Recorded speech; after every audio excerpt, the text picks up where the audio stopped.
One day in history, someone asked God, give me a home where the buffalo will roam, and thus God made McAlester. Hey, Nate, I don't know, or is our IRA going right now? What? Are we good to go on? Yeah, we're good. Okay, we're all good to go here. Hey, one day in history, someone asked God, give me a home where the buffalo roam, and thus God made McAlester. And speaking of creation, look what God has blessed our eyes upon tonight.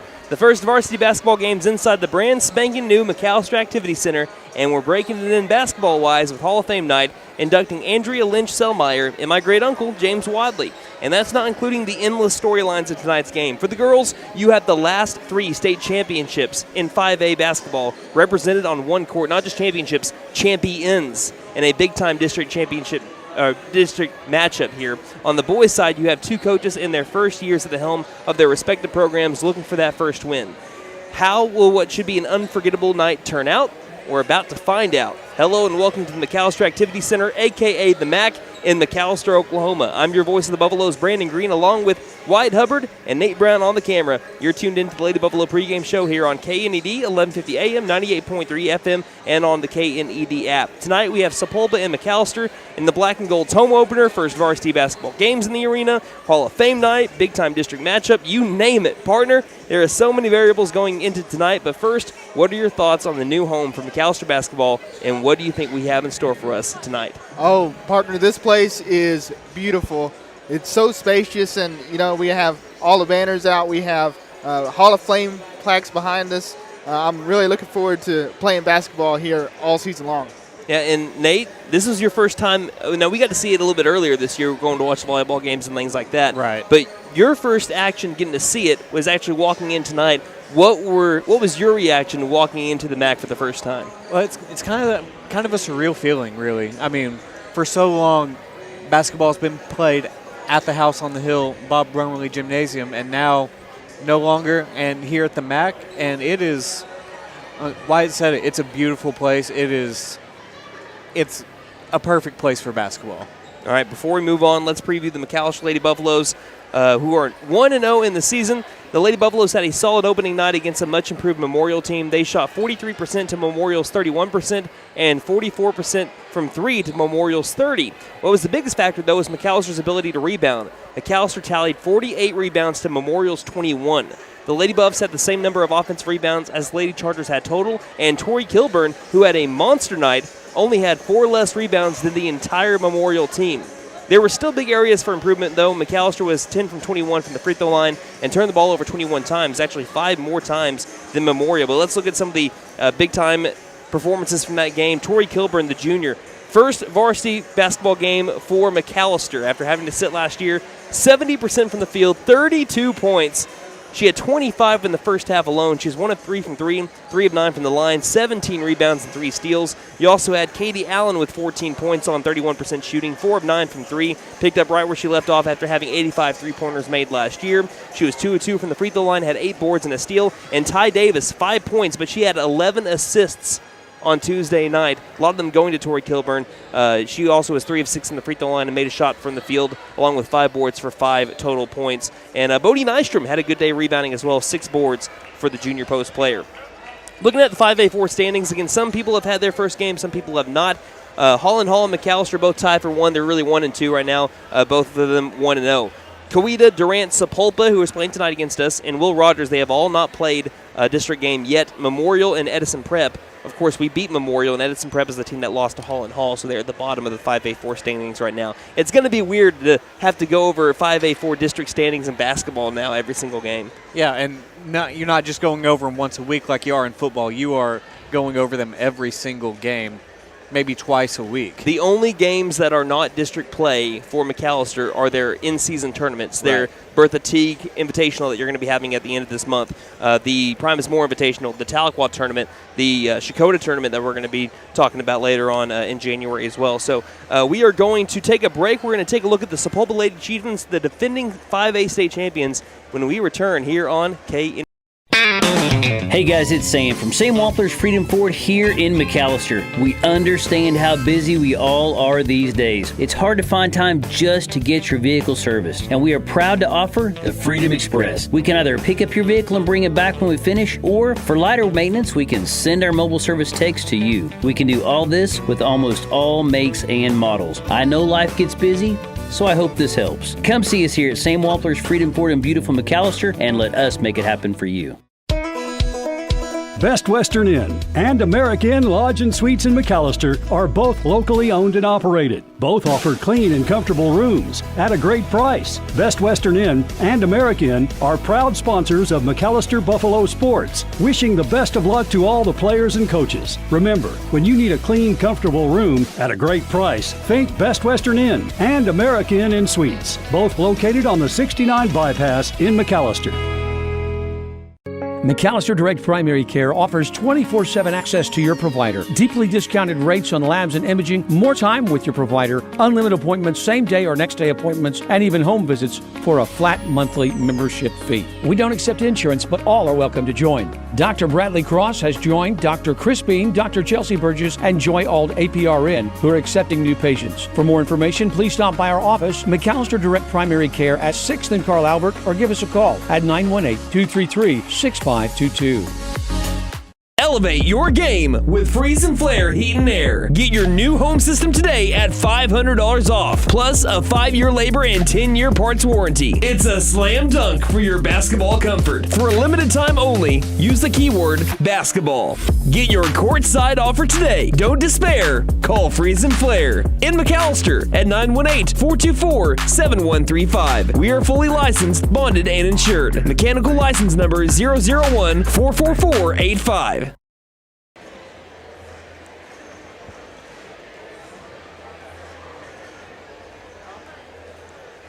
Welcome back to the MAC. I'm Brandon Green along with Wyatt Hubbard here in the pregame show. We previewed your Lady Buffaloes. Now let's take a look at McAllister's opponent, the defending 5A state champions, the Sapulpa Lady Chieftains, led by Hall of Fame head coach Darlene Caleb. So speaking of Hall of Fame head coach Darlene Caleb, he just won his 5th state championship. She has records at East Central.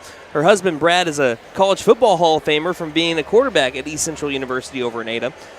She is assisted by coaches Nikki Cooper and Josh Littlebear. Again, they were 25-2 last year, but they beat every team that they faced. So the two teams that they lost to, Lincoln Christian 59-54 and Sand Springs 57-53, they beat them later on in the year, Lincoln Christian 58-51, and then just completely demolished Sand Springs the next game that they played them 61-21. Way to get. I think they took that one personal. I think they took it personal too. They only scored under 55 points 4 times the entire season. They were 2-2 in those games. So the only two games that they lost were those games in which they scored under 55 points. Last year they averaged 68.8 points per game. They were giving up 42.8 points per game. That means they beat teams on average by 26 points on average in their 25-2 state championship year for the Sapulpa Lady Chieftains. Ended up winning their 6th state championship overall. They were a stud. They were a powerhouse. McAlester knew that firsthand when they had to play them in the regional championship last year. But looking at last year, Sapulpa, they beat Holland Hall 75-74 on a Staley Hurd game-winning runner with less than 5 seconds to win Sapulpa's, again, 6th state title, 5th with Coach Caleb, and 2nd in 3 years. So that means that between McAlester and Sapulpa, the last 3 state champions are between these two teams from 2021 to now. Well, I'll take that pattern. Yeah, let's go go to to that McAlester. means. That means McAllister's do, right? Well, I think that also they're looking at this game and thinking, hey, they're the ones that took the state championship from us. Right. They beat us to give us our first loss, and towards what would be the 2 losses that you need to get eliminated once you win that first game regional.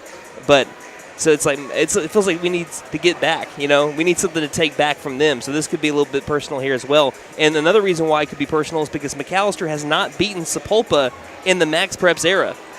That's since 2005 at least. But Sapulpa has won at least the last 5 in a row. The two teams have played 4 times in 2020, but only once between 2005 and 2019.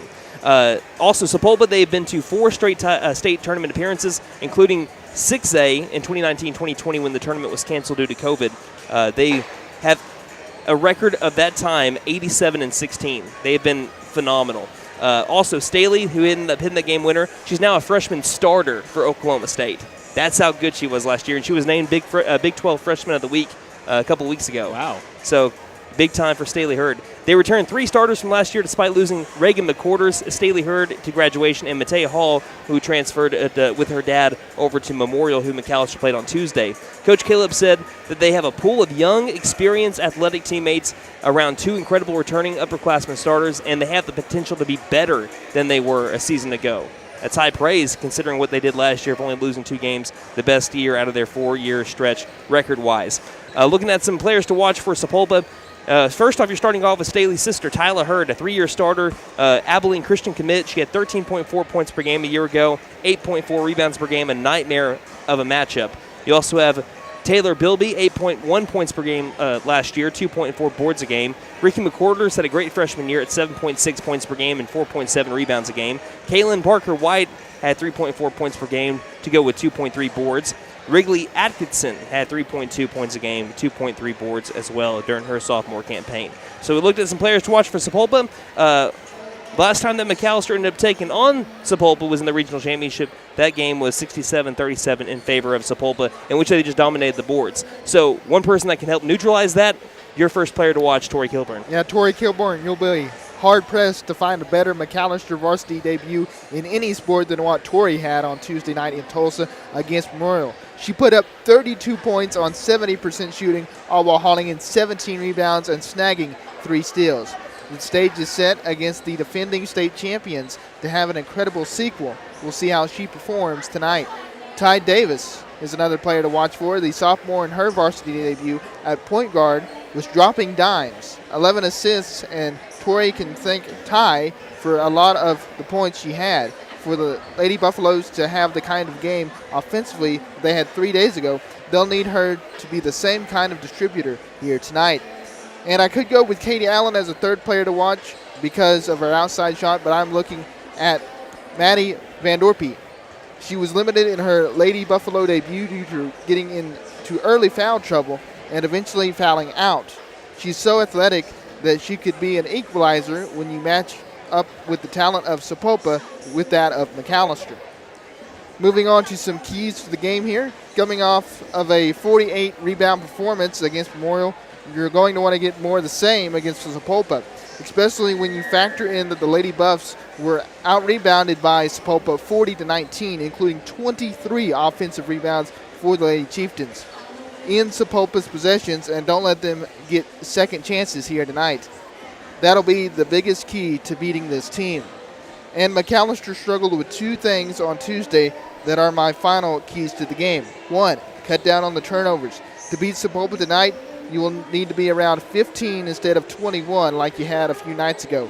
Again, it's all about limiting Sapulpa's possessions here tonight. And 2, be better from the free throw line. Lady Buffs were 10 of 21 from the charity stripe on Tuesday. In tonight's game, every point is going to be important, so take them when they are being given to you. All right, so we're about to have our starting lineups here in just a moment.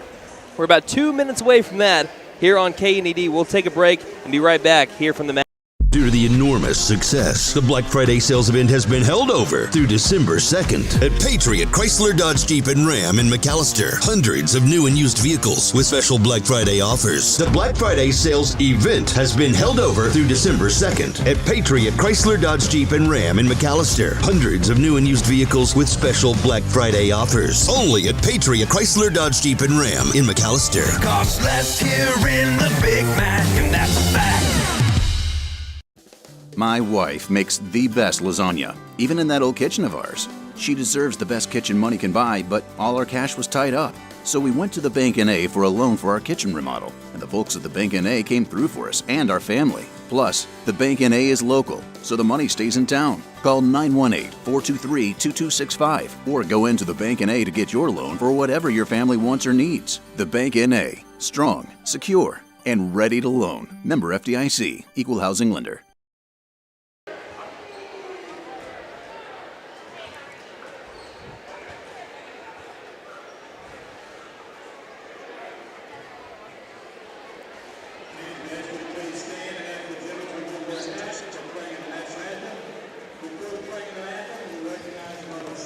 Welcome back to the MAC. We're about to have our moment of silence and then our national anthem here in just a moment. Let's send things down. Again, the mic was a little bit fuzzy just a moment ago, so we're going to see how well we actually are, and we apologize for those on YouTube that are probably looking at a lot of people's backs right now.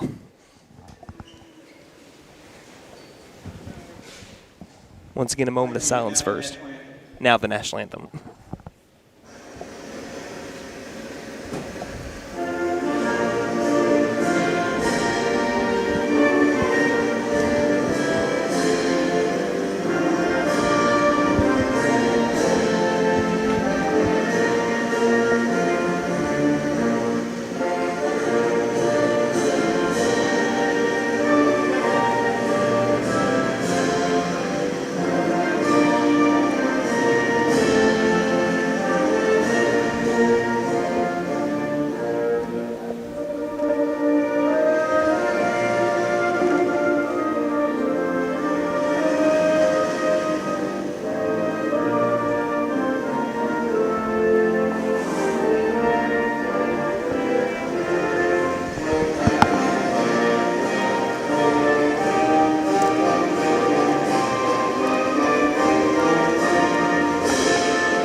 We're about ready to go.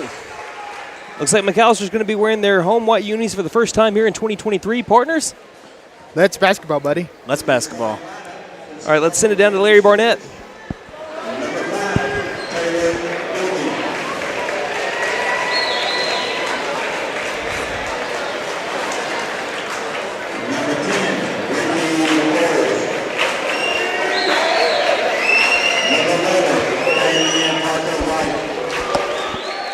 Okay, you can't really hear him all that well. So it's Taylor Bilby, number 5, Ricky McQuarters, number 10, Kaylin Parker White, number 11, number 13, Kiana Littlebear, and number 33, that is Tyla Hurd.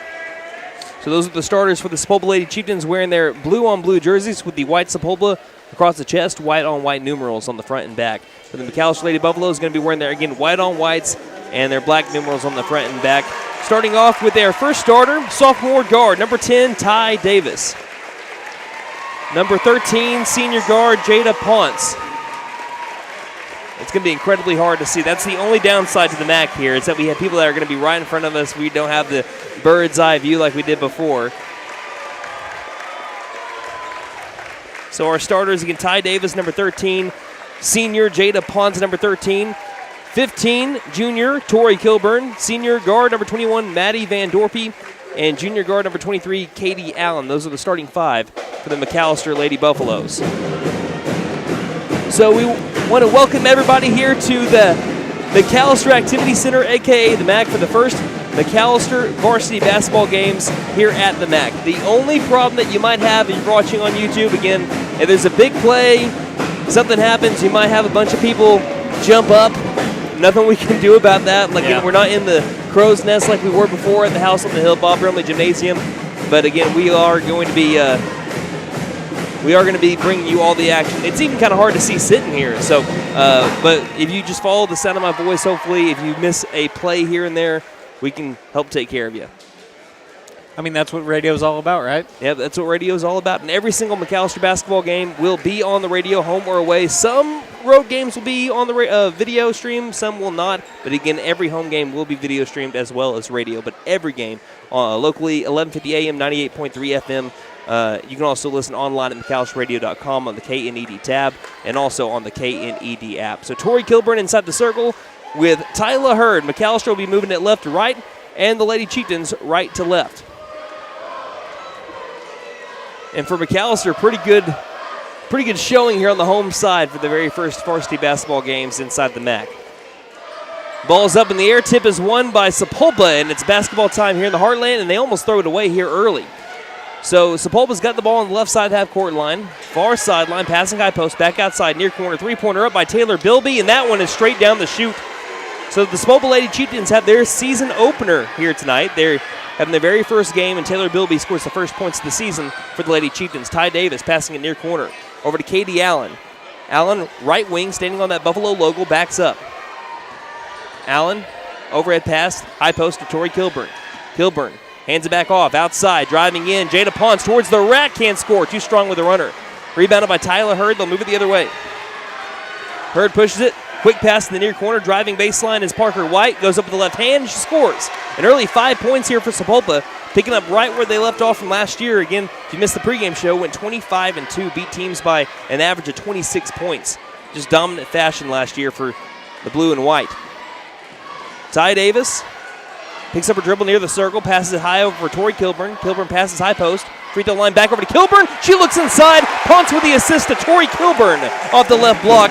She's got 2 points. So Tori scores first for McAlester. Lady Chieftains lead McAlester 5-2. 6:42 remaining in the first. Bounce pass far corner. Parker White with the ball. Feeds back up, straight away, over to Bilby. Bilby tries driving, denied access by Katie Allen. Handoff over to Little Bear. Little Bear inside the paint, up, hard off the glass, no good. Offensive rebound, up for 2, and that one's no good either. Hung on the side of the rim. Tori Kilburn's there to grab the rebound, and we have a tie ball. So Kilburn with another rebound. Lady Chieftains lead McAlester here early, 5-2. 6:22 remaining in the first. Kilburn had 32 points against Memorial, and McAlester threw the ball off of the referee. They're looking for Katie Allen along the left wing, and I believe it's a man-to-man defense here early for Sapulpa. Kind of McAlester trying to figure it out here a little bit early. 5-2 Sapulpa with the advantage. Cross half court line standing on the M logo. Dribbling left, Bilby with the ball. Bilby, man-to-man defense looks like for McAlester. Near corner, picking it up, passing off right wing. Little Bear, one dribble, left side, almost a steal by Allen. They feed it near corner. Parker White gets it back out straight away. Quick ball handling and ball movement to the left wing, gets it back out between the rings, straight back over to the Lady Chieftains' Little Bear. She goes up with a shot and is fouled inside the paint from about 8 feet out. This foul will be on Katie Allen, her first personal, team foul number 1 on McAlester, and 2 free throws coming up for Kiana Little Bear. 5'5" freshman for the Lady Chieftains. First shot is missed. So she is having her varsity debut here tonight. Must be pretty good if you're starting as a freshman on a Sapulpa Lady Chieftain basketball team. No kidding. Says wonders for you. Little Bear's second shot is on the way, and that one's missed off the back iron. Rebounded by Maddie Van Dorpy. Lady Buffalo still trail by a possession, 5-2. 5:36 left to go in the first. Ty Davis was dropping Davis dimes back on Tuesday. She dribbles right side inside the paint, gets it back outside. She tackled first. Took an extra step. So her passing's been really great, and this is the first year, if you're taking it into account last year, Ty Davis did not run the point last year. That was really Jada Holloman that took those duties. Ty Davis looking really good early on. She had a few travels as we have a ball that's knocked out of bounds by Tori Kilburn in the far corner. She had a few travels back on Tuesday, but again, 11 assists, and I don't know how she made some of the passes that she made. Sapulpa along the far sideline will inbound. Out to the front court to Little Bear. Overhead pass, high post, quick pass, and errant pass that goes nearly into the stands. There'll be a turnover on Sapulpa. McAlester back with the ball, trailing by 3. 5-2 the score, 5:17 stopped on the clock, and we restarted as Ty Davis gets the inbound from Ponce. That was Sapulpa's first turnover of the game. McAlester with 2 turnovers here. Bounce pass, nearly a third. Ponce grabs it, tries driving, throws it up high, and was trying to get it to the left hand of Tori Kilburn. Ponce obviously upset with that pass. Kilburn comes over to her and says, hey, it's all good. We'll get the next one. 4:57 remaining in the first. Tyler Hurd stops top of the key, backs up Ponce, pass it back outside, right wing. Driving, passing down low inside, look for 2, and a great shot by Ricky McQuarters, the sophomore. Averaged 7.6 points a game. Gets 2 here and makes it a 7-2 game. Her first 2 points of the young campaign. 5-point lead for Sapulpa. Good move by Ponce. Passes it inside. Pass is tipped away. It's kicked towards the far sideline, stolen by Sapulpa. And they got people in front of everybody. Errant pass goes off the head of a Lady Chieftain, and they'll have to set up the offense. Parker White has to get it back out to the left wing. Tyler Hurd grazes the front side of the rim with a 3-pointer, and it's rebounded out wide by Katie Allen. Allen one-on-one driving towards the rack. Katie Allen scores. Lady Buffalo's back within 3. 7-4 the score, 4:07 remaining in the first. Sapulpa's had to lead the entirety of the first quarter. Here's a pass that's nearly stolen. Almost one for Katie Allen there. Bilby with the ball right wing, feeds it far corner. Over to Parker White. White around a screen, shovels it left wing. Long 3 by Little Bear. That one's off kilter to the left. Rebounded by Tori Kilburn along the baseline. Kilburn will take it herself. This is what makes her dynamic. She can play from outside the perimeter or inside. She tries to put on a great move behind the back. Tori Kilburn almost had the and one, but she's fouled anyway. Like Thanos, Tori says, fine, I'll do it myself. Dirty move. Woo-hoo. So Kilburn to the free throw line. 7-4, the Lady Chieftains lead the Lady Buffaloes. Kilburn trying to bring it back within one. She was 3 of 9 from the free throw line back on Tuesday. Her first free throw is nothing but net. And then now a 2-point game. Again, as a freshman for Pittsburgh in an undefeated season, winning the Class B state championship, Tori Kilburn 13.6 points a game and 7.9 boards a game to go with 2.5 steals a game, and she makes her second free throw. Lady Buffalo is back within one. This is the closest they've been since the game started. Far corner, Taylor Bilby, wide open three, off the back iron, rebounded up high by Kilburn. And great job by number 13, Kiana Littlebear, of waiting for when Tori Kilburn came back down with the ball around her hip. She had an opportunistic reach, grabbed it at the ball as well, forced the tie ball, and it will stay with the Lady Chieftains now. That will actually go down as an offensive board, technically, for the Lady Chieftains. They'll inbound it out wide over to McCorders, who drives to the right elbow and kicks back out over to Little Bear. Feeds it mid-range. Driving in. Hurd lost the ball. It's stolen. It'll be Ty Davis officially with the steal. Passing ahead over to Allen. Allen stops on the right wing. Takes the three for the lead. Left it short. It'll be rebounded up high by Ty Davis, and this is a foul as she's slung to the floor. I think she was pretty much just fighting there with a Lady Chieftain. The foul is going to be on number 10, Ricky McCorders, and it'll be McAlester basketball. That is the second team foul on Sapulpa. It's already the second personal on McCorders. 3:10 remaining in the first. Jada Ponce will inbound far sideline. Bounce pass up high to Van Dorpy. Hands it off to Ty Davis, trying to drive in. Back out to Van Dorpy. Right wing to the free throw line. Back out to the top of the key to Ponce. A lot of ball movement here. Right elbow, passing it out left wing to Allen. Allen eyeing Hubbard defender. Gets a screen from Tori. Drives inside. Long layup that goes over the backboard. She stretched about as far out to the right as she could to go up with a high arcing layup. And it was just a little bit too high. Went over the backboard. And they'll give the ball to the Lady Chieftains. We're about to have our first substitution for McAlester. Bodie Nystrom will be coming in for Maddie Van Dorpy. 2 minutes, 53 seconds left to go in the first. Lady Chieftains up by a point over McAlester. Here in the very first varsity basketball game of the Mac's career. Near corner, looking inside. Finds Wrigley Atkinson, and she misses the shot down low. Rebounded by Kilburn. Kilburn across the half-court line.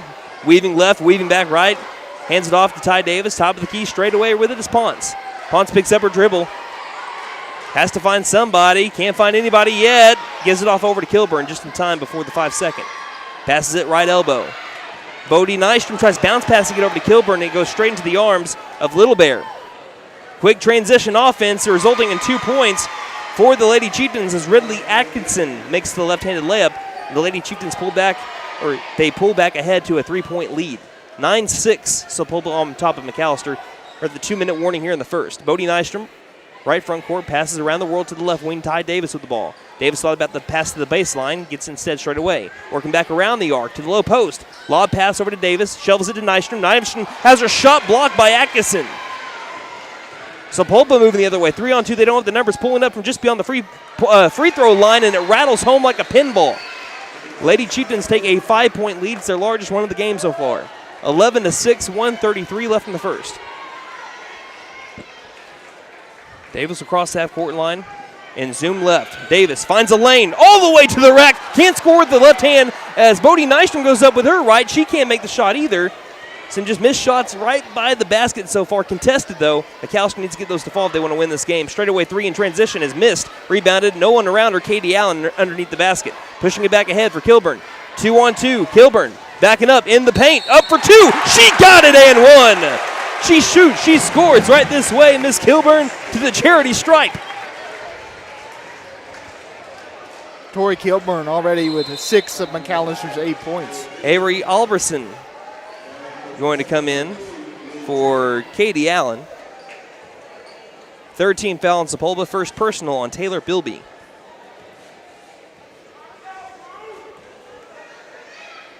And Kilburn completes the and one, and she pulls it back within 2.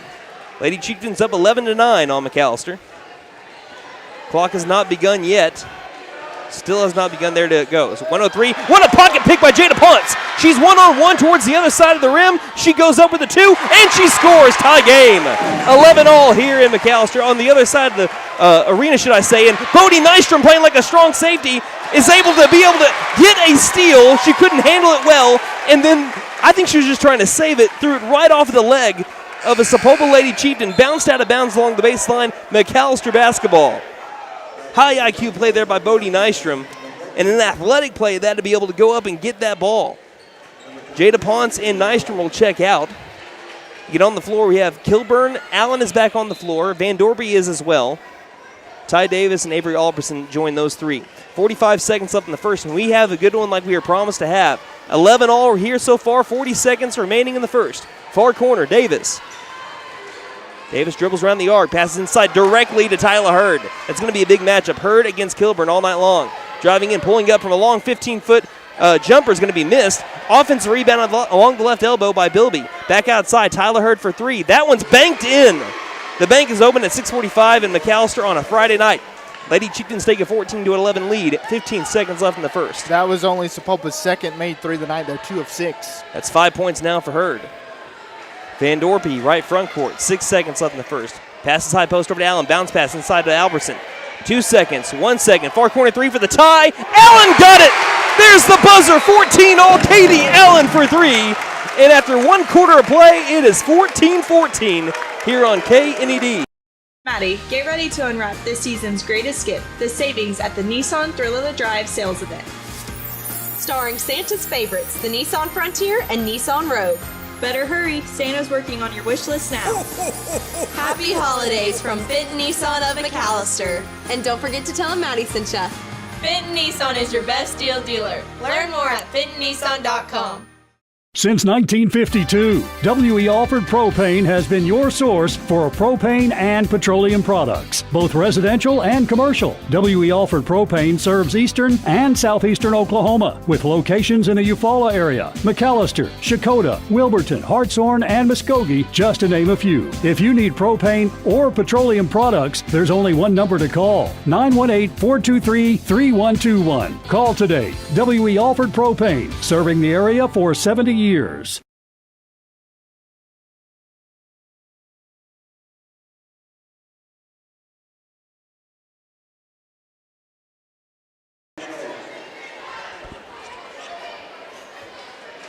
Well, we have got a good one here in MacTown. 14-14 the score between the last 3 state champions in 5A basketball. Sapulpa with 2 of them. McAlester won the one, of course, in 2022. On the floor to begin quarter number 2, Avery Alberson, Van Dorby, got Allen. Also have, I believe that's Davis and Kilburn. There's your 5. Don't think they subbed anybody out from the last quarter so far. Inbound into the backcourt after a Katie Allen 3 tied it up at the buzzer in the first quarter. Buffaloes with the basketball. Van Dorby driving, found a lane up with 2. She can't make the shot. Rebounded down low by Atkinson. Sapulpa passing ahead over to Tyler Hurd. Now ahead over to Bilby. Bilby's the shooter. Left wing 3 is up in the air, and that one's in and out. Rebounded by Allen down underneath the basket. Feeds it off over to Ponce. Ponce ahead over to Van Dorpy. In transition, 3-on-2. McAlester has the numbers. Pulls up from the free throw line. Van Dorpy straight down the chute. McAlester has their first lead of the game. 16-14, 30 seconds into the second quarter. Left wing, Atkinson double teamed, and ooh, we have a foul called here. And Allen can't believe it. It's going to be on Katie. I think she just poked that ball out. That's already Allen's second personal.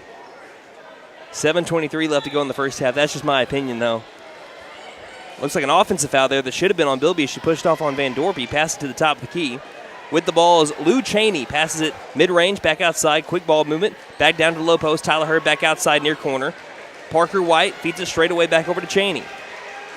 And a lot of passes here for the Sapulpa Lady Chieftains on this possession. Down by 2 to McAlester.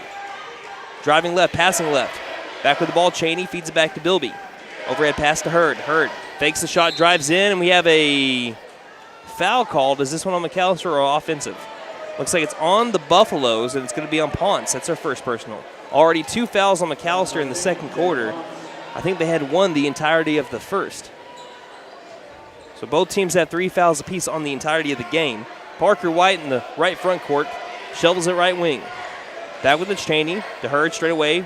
Around the world to the left wing. Parker White trying to drive, has to pick up a dribble, back out. Trigger 3 is too strong. Offensive rebound again. Cheney for 2. Tough 2, misses it. We have a rebound by Van Dorpy, making it left to right. All alone, doesn't have any teammates with her. She'll pass down out to the right wing. The trailing Allen 3 is no good. Hit off the left side of the iron, and it's Hurd with the rebound. 16-14. Here's the lead for the far corner. Lady Chieftains miss it. Rebounded by Van Dorpy. McAlester once again the other way in transition. Van Dorpy stopped at the high post. Has the ball stolen, and we have a foul called, even though we had 2 Sapulpa Lady Chieftains bounce into each other. I don't know how that one's on Van Dorpy. The ball came loose, and we had 2 Sapulpa Lady Chieftains bounce into each other. If there's contact on that foul, that should not be on McAlester. That's the 3rd foul on McAlester, although that one should not have been on Van Dorpy. Had the Lady Chieftains colliding with each other. Katie Allen comes out. Looks like Avery Alberson, Jada Ponce, Van Dorpy, Ty Davis back into the game, and Tori Kilburn on the floor as well for McAlester here with 6:04 left to go in the half. McAlester up by 2. Hurd passes high post, right elbow. Atkinson takes a long 2, got it. About as long of a 2 as you can take. Her back heel was on the 3-point line along the right wing. It's tied up again, 16-16. 5:50 left in the half. Ponce between the rings. Passes high post. Davis has it. Right elbow. Back pedals and will reset up the offense. Davis dribbles to the left elbow. Hands it off outside. Long 3 by Van Dorpy. It's too strong. Rebounded by Hurd. Hurd will dribble down the near sideline. She's got the numbers with her team so far. Back out to the far corner. Bilby wide open for 3 off the back iron. Good box out by Alberson. We have a foul called. And is this one going to be on Avery too? I thought she had a great box out, and then the lady fell on top of her. It sure looked like an over the back to me. I thought it was just a great box out by Alberson, but she's going to be charged with a foul, and Riley Forehand will have to check in. And that's already foul number 4 on McAlester here this quarter. None so far in Sapulpa. We'll have to take a 30-second break. Tied up 16-16, 5:25 left in the half here on. Since 1952, W.E. Alford Propane has been your source for propane and petroleum products, both residential and commercial. W.E. Alford Propane serves eastern and southeastern Oklahoma, with locations in the Eufaula area, McAlester, Shakota, Wilburton, Hartshorn, and Muskogee, just to name a few. If you need propane or petroleum products, there's only one number to call, 918-423-3121. Call today. W.E. Alford Propane, serving the area for 70 years. Well, if there was a 5A game of the week for girls basketball, it'd be this one right here. You have the Sapulpa Lady Chieftains and the McAlester Lady Buffaloes tied up 16-16. 5:25 left in the half. Riley Forehand, Jada Ponce, Maddie Van Dorpy, Tori Kilburn, and Ty Davis on the floor for McAlester. Inbounding it will be Parker White for the Lady Chieftains. Gets it down low. It bounces around. It's going to be stolen off the inbound by Riley Forehand. She'll shovel it off over to Jada Ponce, who will take it and run point this possession. She stands on the edge of the circle, now near the white line. It's like a zone defense being played now by Sapulpa.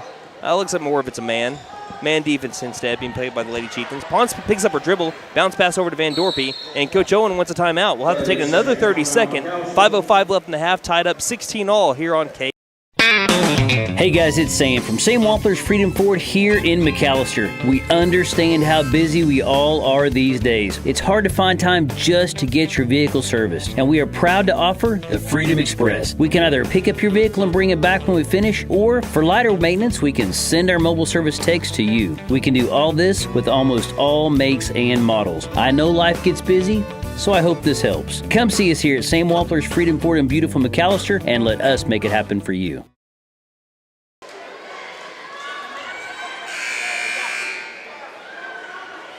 So Coach Owen obviously didn't like the way the McAlester set up their offense out of the timeout, so he wanted to get things straight with his team, and right away they throw it into the backcourt. It's going to be touched by the Lady Chieftains. Why?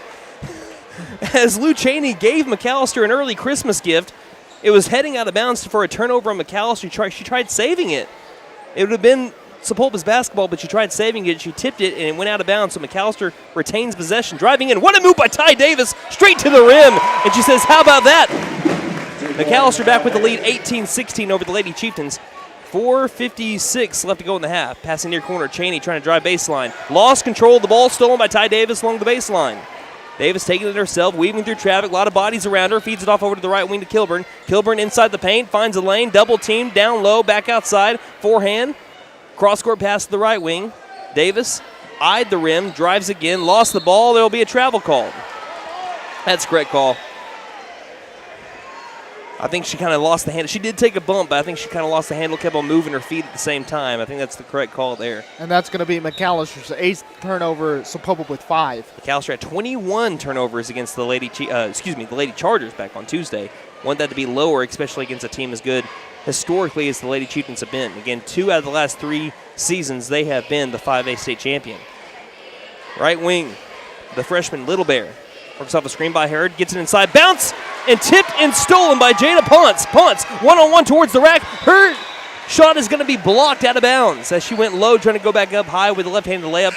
A 2-saving block, it looks like, by Kiana Little Bear. Katie Allen will check in for forehand. McAlester up 18-16, 4:13 left in the half. Davis will inbound along the baseline, left of the glass. She slaps the ball, surveys the field.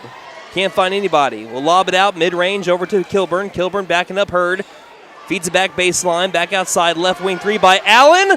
Oh, almost down the hoop. Bounce off the right side of the rim. Just a little bit too strong. Game of inches there. Rebounded by the Lady Chieftains. Going towards the rim. Cheney goes up. And she scores and one. Foul called on McAlester. Blocking foul called on the Lady Buffaloes. And that is now 5 fouls here. That means that the Lady Chieftains are in the bonus. They will get free throws, 2 free throws, every foul here from McAlester for the rest of the half. Chieftains have still not had their first foul of the second quarter, and now it will be Cheney trying to give the Lady Chieftains the lead back. And more importantly, that was Katie Allen's 3rd foul already. It's a bang-bang play. That's a judgment call right there. She got her feet set in time. McAlester fans don't like it, but again, refs there on the court have the best view. And Cheney gives Lady Chieftains lead once more. But yeah, you said it. McAllister's second leading scorer on the season. And the Lady had 85 three-pointers last year. Probably has to sit the rest of the half. 3 fouls on her, 2 more she's gone. Davis picks up her dribble, bounce passes inside. Tyler Hurd with the steal again. Goes towards the rim, up for 2, and she scores. And the Lady Chieftains taking advantage of Katie Allen not being on the floor. Makes it 21-18. They're on a run now. Driving in. Speaking of running, Ty Davis, runner towards the rim. She pulls the Lady Buffaloes back within a point, 21-20. Coast to coast on a road trip. So will Tyler Hurd, but she can't score. A rebound. It's on the deck. Who's got it? We have people falling on top of each other. And it will be Sapulpa basketball. That thing felt like it was on the hardwood for hours. Bodie Nystrom is going to come in for who? She's got to check in first. She's got to touch the... She can't just come straight off the bench. She touches the scorer's table. Will come in for Riley forehand. So Nystrom back into the ball game. Lady Chieftains up by a point, 21-20.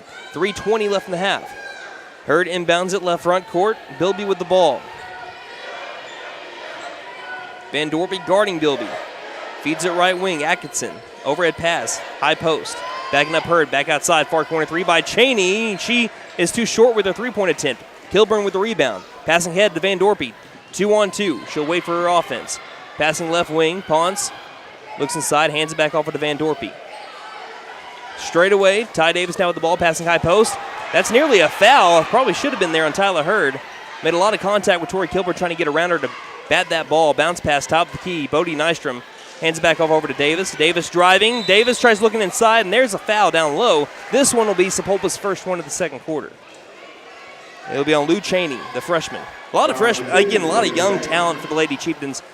If they're not already poised to make another state run again like head coach Darlene Caleb thinks that they are, they're going to be even more dominant later on. Here's a great inbound to a wide-open Bodie Nystrom, and McAlester retakes the lead 22-21. 2:33 left in the half. Right wing, Caitlin Parker-White in this back-and-forth matchup throughout the entirety of the first half. Ball comes loose. Ponce will get the steal again and give it off to Bodie Nystrom. Ponce all over the place. What a hustle play there by the senior. Van Dorpy stops straight away. Dribbles left. Left elbow. Picks up her dribble. Back outside right wing. Feeds it inside. There's another bump. Again, looks like Tori Kilburn is taking a lot of blows to between the shoulder blades right here. No whistle, and it'll be a steal for the Lady Chieftains once again, left wing. Parker White stops free throw line, back outside. Nearly a steal by Van Dorpy. Long two instead for Bilby, and she puts it right between McAllister's eyes. 23-22, the Lady Chieftains back on top of McAllister. 1:45 left in the half. Boy, Bilby's a great shooter. The 5'7" senior for the Lady Chieftains. Again, 8.1 points a game from last year. We have a foul called off ball. This one will be on the Lady Chieftains. And it will be on Bilby, speaking of her, and that's her second personal. Katie Allen will check back in. She's got to be careful, though. You don't want to get your fourth foul before the end of the first half. So I'm sure that Coach Owen told her, and she comes in for Bodie Nystrom, by the way. I'm sure Coach Owen told her, stay away from playing physical basketball. I think they might want to try to get a shot here from the inbound, still have to out it over to Van Dorpy. Maddie passes near corner. Allen tried looking inside for Kilburn. It wasn't there. Off the screen, a three by Van Dorpy. She almost got it, rattled away. Rebounded by Hurd. Lady Chieftains working right to left, stops just in front of the three-point line, misses the shot. Ty Davis climbs the ladder and brings down the ball. McAllister down by one, going the other way. Allen stops left wing. She'll take the three. Yep, paint it gold. Right down the barrel. Lady Buffaloes lead 25-23 again. Katie Allen with her second three on the night now has 8 points. Bounce pass down low, turnaround jumper. Great shot by Atkinson, but a little bit too strong. Kilburn's on the other side to be able to clean up the shot. She passes ahead of Van Dorpy. Van Dorpy trying to put a lady on skates, passes it back outside. It was a soft enough pass for Kilburn to be able to grab it. 45 seconds left in the half. Kilburn works opposite of the screen, goes towards the rim. Spin move, put a lady in the blender, and she scored! Have mercy, Tori Kilburn! 27-23. Going down the other side, Lou Cheney is fouled. Big push here. This one's either going to be on Kilburn or Ty Davis, and 2 free throws on the way. That one's going to be on Davis, her first personal. But can we appreciate what Tori Kilburn just did on the other side of the floor? What a move. Goodness gracious. You're seeing some of the best high school basketball you can watch anywhere in the state tonight here at the MAC. 30 seconds left in the half. Cheney's first free throw attempt is good. Back in for Sapulpa, number 13, Kiana Littlebear. Sapulpa, by the way, from the line tonight, 2 of 4. Kiana Littlebear checks back in for Taylor Bilby.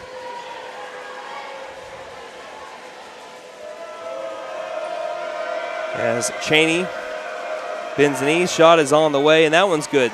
So Sapulpa pulls back within 2, 27-25. It's been a game of run so far.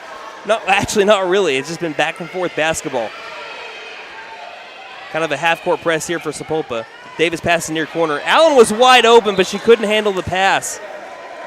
And again, the first person there, just like it was earlier, Tori Kilburn comes straight over to Katie Allen, her longtime teammate, and says, it's okay, we're going to have another chance. That's not the game. 27-25, McAllister on top by 2. Bounce pass is a little bit of a short hop over here to Little Bear. She'll cross-court pass it to the left wing, driving. Parker White for 2 in the tie, can't get it. Jada Ponce with the rebound and a chance to strengthen the lead before half. Bounce pass ahead to Ty Davis. Davis has her shot blocked out of bounds with 2.5 left in the half. Another block here for Sapulpa. That's their third on the game. Last year's game, they had 3 the entirety of it. Davis will inbound with 2.5 left. What does Coach Owen draw up? The near corner. Allen, 1 second. Gets inside to Ponce, and there's the buzzer. They can't get a shot off in time, but they do have the lead at the end of the first half. It's 27-25, and I'm calling it the 5A girls basketball game of the week right here on KNED. We'll be back with some halftime stats. Best Western Inn and American Lodge and Suites in McAlester are both locally owned and operated. Both offer clean and comfortable rooms at a great price. Best Western Inn and American are proud sponsors of McAlester Buffalo Sports, wishing the best of luck to all the players and coaches. Remember, when you need a clean, comfortable room at a great price, think Best Western Inn and American Inn Suites, both located on the 69 bypass in McAlester.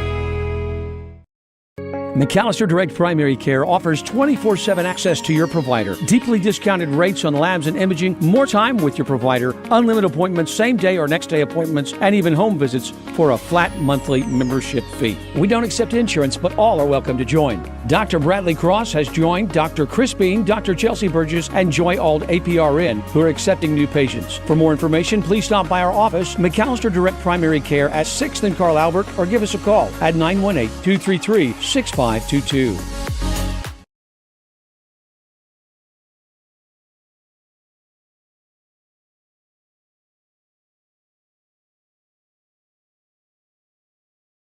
Elevate your game with Freeze and Flare Heat and Air. Get your new home system today at $500 off, plus a 5-year labor and 10-year parts warranty. It's a slam dunk for your basketball comfort. For a limited time only, use the keyword basketball.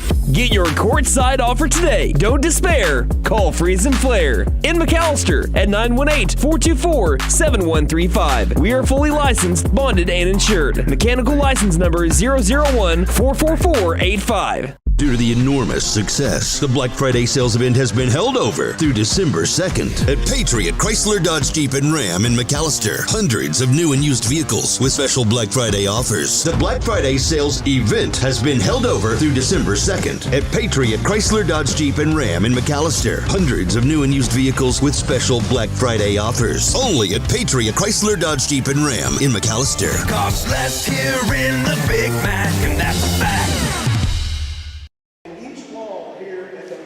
So we're over here at the McAlester Activity Center, a.k.a. the MAC, and here at halftime of the girls' game, it is 27-25. The McAlester Lady Buffaloes lead the Sapulpa Lady Chieftains. We have the Hall of Fame induction ceremony going on right now. We're going to go ahead and send it down to the floor. We're going to see if we can get the mic well enough to be able to, you can hear the honorees for the induction as James Wadley, my uncle, the first induction here tonight. It's pretty cool. James graduated in 1964. He participated in football, basketball, and tennis. Tennis is what he excelled in. His junior season, he was a member of the 1963 state champion tennis team, and he was also a member of the state champion doubles team. During his senior season, he was a member of the state runner-up doubles team. After high school, he attended Southeastern Oklahoma University in Durant, and he participated in tennis, where he was a member of the 4-time team conference champions. James was also a member of the NAIA Tennis National Runner-Up Doubles team, and he was an NAIA All-American for 2 years. After college, James went into the coaching business, and he was the head coach at Oklahoma State University for 40 years. And he is the longest tenured coach in OSU history. While coaching at OSU, his team won 12 Big 8 championships. He coached 4 ITA national champions, and he coached 2 NCAA National Players of the Year. Coach Wadley accumulated 13 conference coach of the year honors.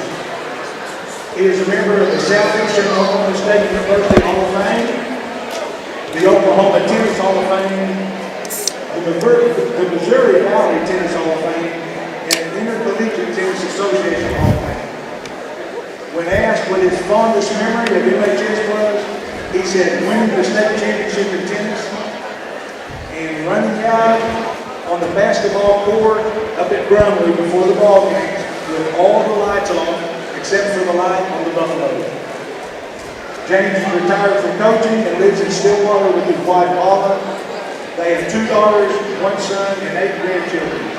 Congratulations to James Wadley.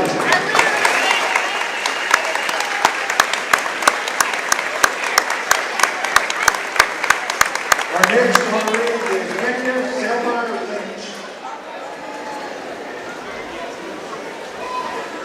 Andrea graduated in 2006. Participated in volleyball, basketball, and golf. She excelled in volleyball and golf. Andrea was selected Oklahoma Coaches Association All-State in both volleyball and golf. She is a member of the OSSAA Academic State Champion Girls Golf Team and the volleyball team, which won the academic state championship her junior and senior years. Andrea is a member of the regional champion volleyball team and the 2005 state runner-up volleyball team. She was an individual 5A regional girls golf champion, and she was a 3-time medalist in the 5A state golf tournament. Finishing state runner-up her senior year. Andrea was Oklahoma Academic All-State, and she was the valedictorian her senior class. After graduation, she attended the University of Oklahoma, where she participated in golf. Andrea had 3 top 20 finishes and was co-captain of the girls golf team for 2 years. Andrea was also a 3-time academic All-American. When asked what her fondest memories were of MHS, she said sharing a football halftime recognition with the volleyball team for finishing the state runner-up at the state tournament. And they also announced that Andrea was the first volleyball player in the program to be selected to the All-Star team. Andrea is a registered dietitian and is currently working as a stay-at-home mom. She and her husband live in Ada, and they have 2 children. Congratulations to Andrea, Sellmeyer, and once again, those are your Hall of Fame inductees for this year. And so they'll be forever immortalized over here on the back wall of us, over here in the MAC, where all of the Hall of Famers are listed right now. So that's pretty cool. Congratulations to the 2 of them. All right, so we have a little bit of time left. We have this game going on right now in the girls' game. The McAlester Lady Buffaloes lead the Sapulpa Lady Chieftains 27-25. Let's go ahead and look at some leading scores for McAlester. Your leading scorer tonight, Tori Kilburn, 100% shooting, a perfect 3 of 3 from the field. Also 100% from the charity stripe, a perfect 3 of 3. She has 5 defensive boards tonight as well.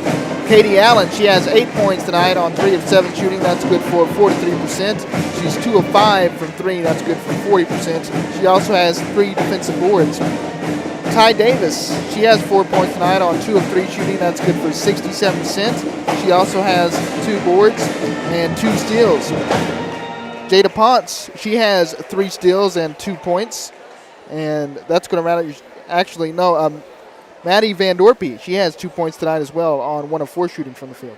Okay, so let's go ahead and let's look at our team stats, and that's going to tell us a little more of the story here as well.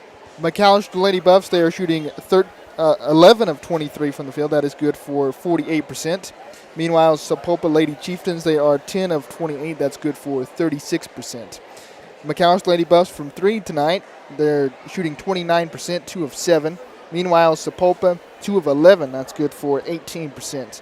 McAlester Lady Buffs have been perfect from the charity stripe, 3 of 3, 100%.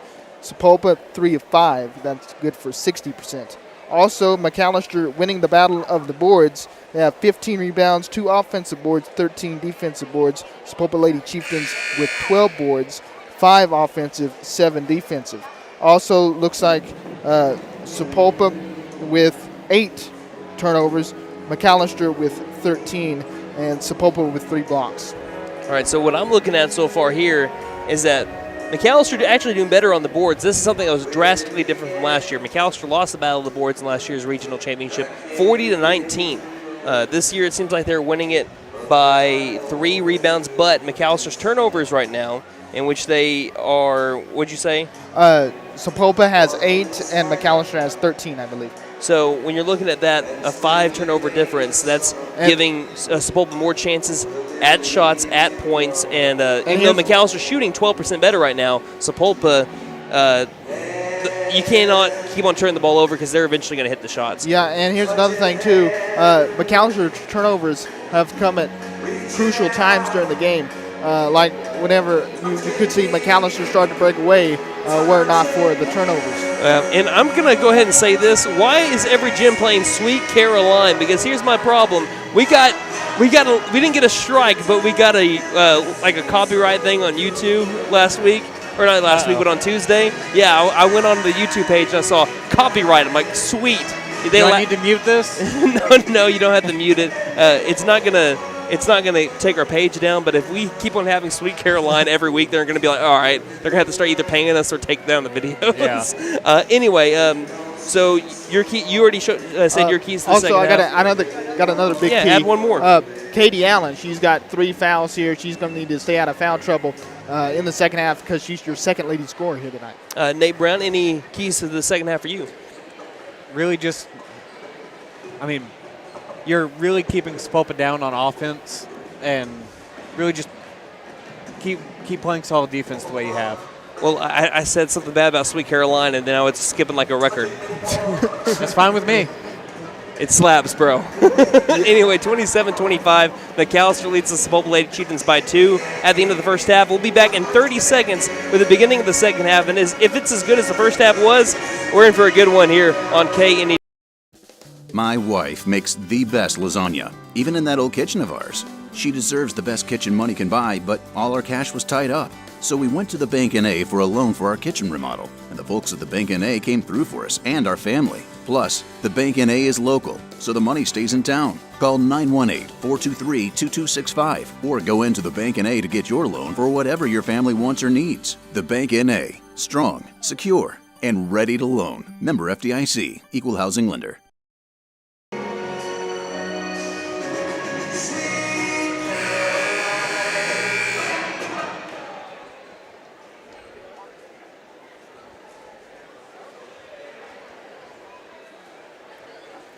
Yep, here at the MAC. And before we get started with the second half, Nate, you did this all during football season. What do you think about the crowd here in the very first varsity basketball game at the MAC? Well, it is a very great crowd over here on our side. People still filling in over on the far side, but it's a packed house for opening night. For the drive, Sapulpa did pretty well for the drive. And like I said, McAllister's side over here, it's packed. There's not a lot of open seats. The only ones I can really see are the ones straight in front of your camera. We needed those open. We do need those. We're switching sides now. McAlester again leading 27-25. Ty Davis, Van Dorpy, Kilburn, Allen, and Pond. So the starters for McAlester starting off the second half with the Buffaloes having a 2-point advantage. Now McAlester will be shooting on the left side of the half-court line. The Sapulpa Lady Chieftains on the right, and they will inbound to begin the second half with an inbound to Taylor Bilby. Left wing, bounce pass. Left front court, Parker White. A tip out of bounds here as Katie Allen jumped in front of a pass towards the far corner intended for Bilby. I think a lot of people could see basketballs flying their way with the way that the new stands are set here. As we have an inbound that got a little bit away from Atkinson, but she ends up grabbing it. Ty Davis nearly with the steal, but Bilby finds the left wing eventually. Parker White passes back out. Wide open left wing three for Bilby, and this one's off kilter. Offensive rebound for the Tie. They got it. Ricky McCorders, right place, right time, but because she puts herself there, makes it 27-27, and once again, we are tied. Speaking of Ty, how about Ty Davis? She'll hand the ball off over to Maddie Van Dorpy. Hands it off between the rings over to Allen. Allen dribbles right. Backs it up. 40 seconds into quarter number 3 in a tie 27-27 game. Davis passing left wing to Ponce. Man-to-man defense being played by the Lady Chieftains, passing near corner to Davis.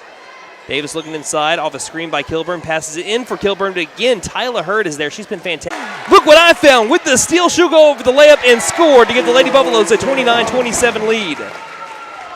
The awareness by the senior Jada Ponce, who last year ended up having 1.8 steals a game. She's a returning steals per game leader for the Lady Buffaloes from a year ago. Yeah, that was her 4th steal of the night. Have mercy, Jada Ponce.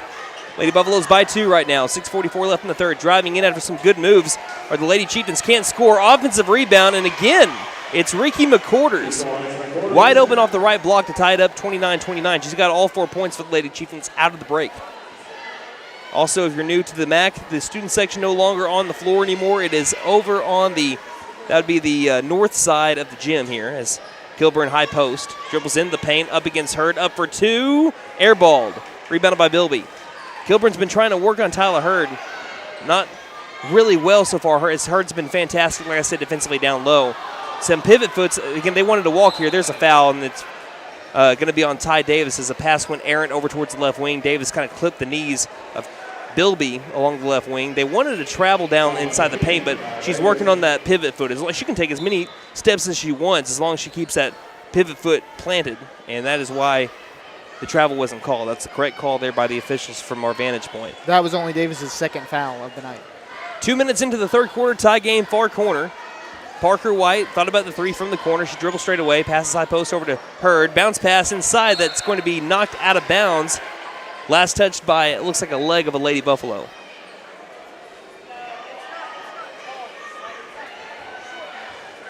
I think the largest lead that we've had in this game between either team has been a 5-point lead by the Lady Chieftains. It has been a back-and-forth game all the way. Hurd passes near corner over to McQuarters. McQuarters trying to work around Van Dorby. Van Dorby, great defense. Here's a 2-up by McQuarters. Misses the shot. Offensive rebound outside to the straightaway. Now right wing. Hurd feeds along to the near corner to Atkinson. Back to the top of the key. Around the world left wing. Parker White trying to drive on Allen. Passing back out. Driving McQuarters. Has a mid-range jumper that she banks in. And the Lady Chieftains had led the second half and won it 6-2 so far. In transition, Van Dorby, far corner. Van Dorby trying to drive, draws contact off her pivot foot. Right elbow turnaround jumpers missed. And yeah, I was about to say she's lucky if she did not get charged with the foul there. Trying to come in to swat the ball away after she missed her shot was Van Dorby. That's her second personal foul, second one on the Lady Buffaloes. So inbound, and the clock starts back up. 5:11 left here in the third. In the backcourt, Bilby races past Davis, but Davis kind of right in stride, though. Settles along the circle. Bilby drives right and stopped again. Picks up her dribble in the front court. Passes straight away. Overhead pass to the far corner. Parker White dribbles around. Good defense by Ponce, working off the pivot foot. Cross-court pass to Bilby, right wing. Bilby with the drive. Pass is tipped up in the air, stolen. Katie Allen in the clear, trying to go for the tie. The layup is good. It's 31-31. At 10 points. Yeah, and she's shooting 50%, 4 of 8. Here's a shot, and they're going to call a foul on Van Dorby, and McAlester fans think that might have been a block. And that's close right there. That's back and forth. I'm not going to give my opinion one way or the other there. I'm just saying some McAlester fans right in front of us thought that was a block. So Ricky McQuarters, once again, who has had 4 out of the 6 points, actually all 6 points, I think, here for the Lady Chieftains out of the break, misses her first free throw, and we remain tied. She's staring right into the student section. Some of them wearing wife-beater shirts with writing on it. Here's for the lead for the Lady Chieftains. Second shot for McQuarters. And she missed them both. Rebounded by Davis. What are they from the line today? They are 3 of 7. Passing far corner. Alberson wide open for the three. Did not take it. Passes inside over to Kilburn. Kilburn has the advantage on Hurd, and she's pushed down to the floor. She goes up for the shot. We'll have 2 free throws coming up for Tori Kilburn. Another crowd that has filled in nicely, the student section. I want to see that whole thing filled up. That's the first personal on Tyla Hurd, so she's doing just fine. She's got 7 points on the day. That's the first foul of the third quarter on the Lady Chieftains, and it's Tori Kilburn missing her first free throw of the game. So we're still tied up 31-31. Shay Koch comes in for Wrigley Atkinson. Kilburn's second attempt is no good either. So the Lady Chieftains and the Lady Buffaloes 0 for their last 4 combined on free throws. Pass far corner. Allen's got to be careful here guarding up on Parker White. Pass straight away over to Koch. Koch trying to drive on Kilburn. Stops right elbow. Feeds it near corner. Bilby for the lead. Bilby missed it. Too strong. Good box out and a rebound by Alberson. She picks up her dribble and she gives it right back over to Hurd. Up for 2. She scores.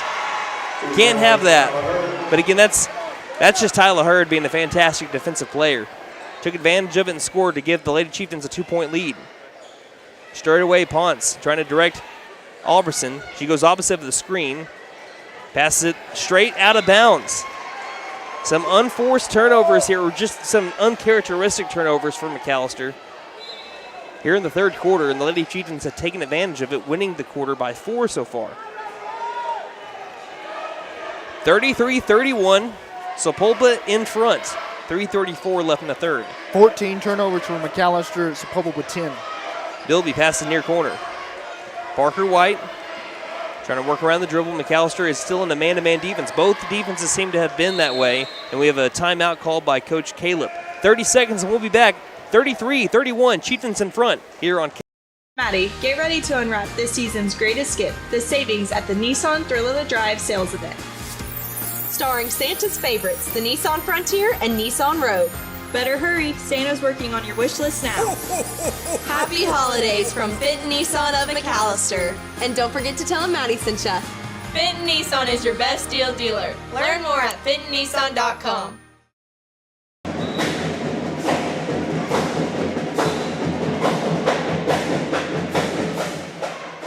So 3 minutes, 21 seconds remain here in the third quarter. It's the Lady Chieftains 33 and the McAlester Lady Buffaloes 31. And what could be a future state tournament matchup here tonight is what I believe is the 5A ladies basketball game of the week. We've got McAlester alum Cole Allen in front of us with his brother Jonathan Allen. He knows where the camera's at all times, doesn't he? He's watching his sister Katie Allen, who's currently on the floor with Riley Forehand, who checked in, Tori Kilburn, Jada Pons, and Ty Davis also on the floor. Top of the key with it is Cock. She passes it high post to McQuarters. McQuarters back outside right wing. Bilby drives on forehand, stops inside the three-point line. Back outside. Hurd for three. Hurd got it. You can only keep her contained for so long and that three-point ball contained for so long. Back to a tie for the largest lead of the game by either team, 5 points. And here's a tip pass, and we have a tie ball. Pons held on to that for as long as possible, while McQuarters looked to have a clean steal, and Pons saved the possession by somehow keeping her hands in on that ball. Van Dorpy will check back in for forehand. 2 minutes, 54 seconds left in the third. It's a Lady Chieftain 5-point lead on the McAlester Lady Buffaloes. Pons, bounce pass. Left front court to Van Dorpy, hands it off to Pons. Pons stops straight away. A man-to-man being played by Sapulpa. Team that beat McAlester by 30 in the regional championship. It's been a back-and-forth contest all night long. McQuarters all over Pons. Pons creates a little bit of separation. Pons still with the basketball. Has to back up, passing it right wing to Kilburn. Kilburn inside the paint. Backs up, back outside Van Dorpy. Top of the key driving. Van Dorpy stops the left elbow, and a timeout's going to be called now by Coach Owen. Great defense by Sapulpa, forcing that timeout. We'll take it with 2:27 left in the third. Lady Chieftains lead by 5 here on KNE. Since 1952, W.E. Alford Propane has been your source for propane and petroleum products, both residential and commercial. W.E. Alford, McAlester, Shakota, Wilburton, Hartshorn, and Muskogee, just to name a few. If you need propane or petroleum products, there's only one number to call, 918-423-3121. Call today. W.E. Alford Propane, serving the area for 70 years. Vickers Power Sports wants to treat you to the perfect work ally this holiday season. It's the Can-Am Defender. Right now, visit Vickers Power Sports to see all the packages available of the Can-Am Defender. For a limited time, get up to $2,000 rebate on 2023 Can-Am Defender models. You won't need to work hard to work better. So stop by for the perfect holiday gift. Offer ends December 31st, 2023. Certain conditions apply. See Vickers Power Sports for details at 1904 South Main, McAlester.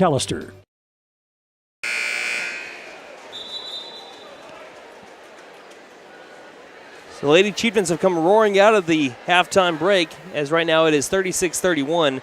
They have again won the third quarter by 7. No, they have won the quarter by 9 points against McAlester. 36-31 the score. Ty Davis on the floor with Jada Pons, Katie Allen, Ty Davis, and Maddie Van Dorpy. Bounce pass inside to Tori Kilburn. Right block, she passes back out to the top of the key. Van Dorpy trying to drive. Stop, mid-range, turnaround jumper! Van Dorpy can't get it to fall. Good move, just the shot wasn't there that time. McAlester shot has gone cold a little bit here. They've only scored 4 points in 6 minutes of play here in the third. Bounce pass, top of the key. Driving his cock, stops right elbow. Back outside, Hurd with the basketball. Guarded up by Ponce, feeds it near corner. Parker White off a screen, dribbles to the high post, trying to drive, left-handed runner, somehow bounced in, and that's been that kind of quarter here for Sapulpa. They now stretch it to the largest lead of the game, 7-point lead for the Lady Chieftains. McAllister's got to get a bucket here. Got to end the run. Memorial was doing the same thing, trying to come back against McAlester. The Buffaloes always found that shot to be able to keep the Memorial Lady Chargers at bay back on Tuesday. Right now it's up to more of a zone defense being played. Top of the key, Davis behind the back, and a foul call. This one's going to be on Cock.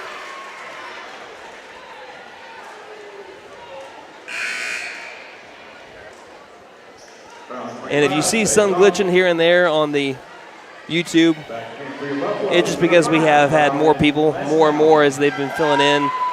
As Rylan Less now checks in for Jada Pons. She'll be the one to inbound along the far sideline. It's just interfering with the signal a little bit. Inbound to the top of the key. Kilburn will take the straightaway three. This one can't bounce in. Gets her own rebound off the left block, and she scores. That's the answer that McAlester needed. It's 38-33. Tori Kilburn now with 11 points. Speaking of answer, McQuarters around a lady answers right back. Lickety split to make it 40-33. It's 1:06 left in the third. Davis straight away. It's a 7-point deficit for the Lady Buffaloes. McAlester needs to start getting stops. It's been 15 points here in the third quarter for Sapulpa. They had 25 in the first half total. Les now passes far corner to Van Dorpy.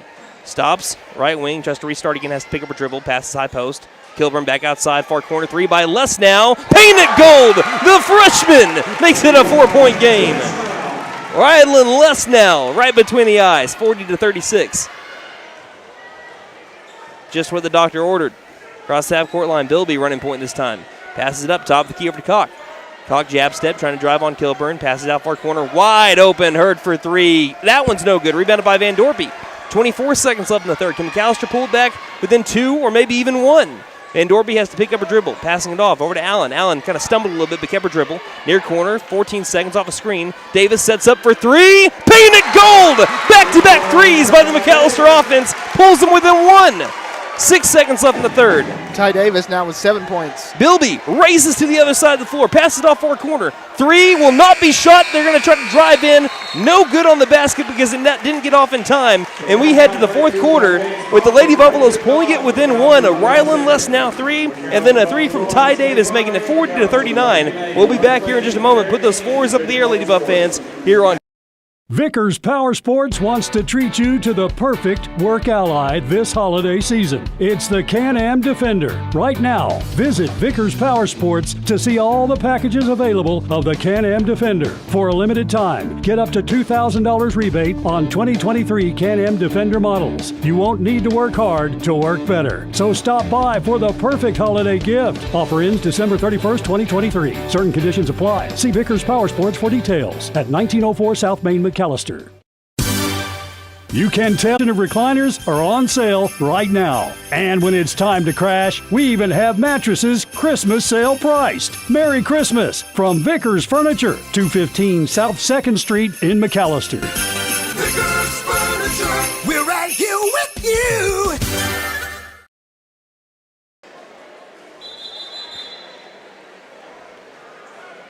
Welcome back to McAlester, Oklahoma, here at the MAC. It is 40-39. The McAlester Lady Buffaloes down by 1 to the Sapulpa Lady Chieftains.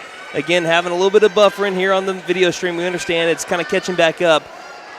We have had, as the night has gone on, it has gotten a little bit more congested here inside the gym. So Wi-Fi getting a little bit more heavy here. But we're going to do what we can. You're at least going to be able to hear our voice. That's the good news. McAlester is down by 1 to begin the fourth quarter. We'll try to fix it in between games, by the way, for the boys' game as well. Top of the key, Ricky McQuarters passes inside over to Hurd. Turnaround jumper for Hurd, and she got it and one. Tyler Hurd has been a force to be reckoned with down in the paint, and she scores on Rylan Les now, who the foul will be on, and makes it a 3-point game, trying to make it a 4-point game. That is points number 13 and 14 for Tyler Hurd, who averaged just a little under 14 points a game her junior season.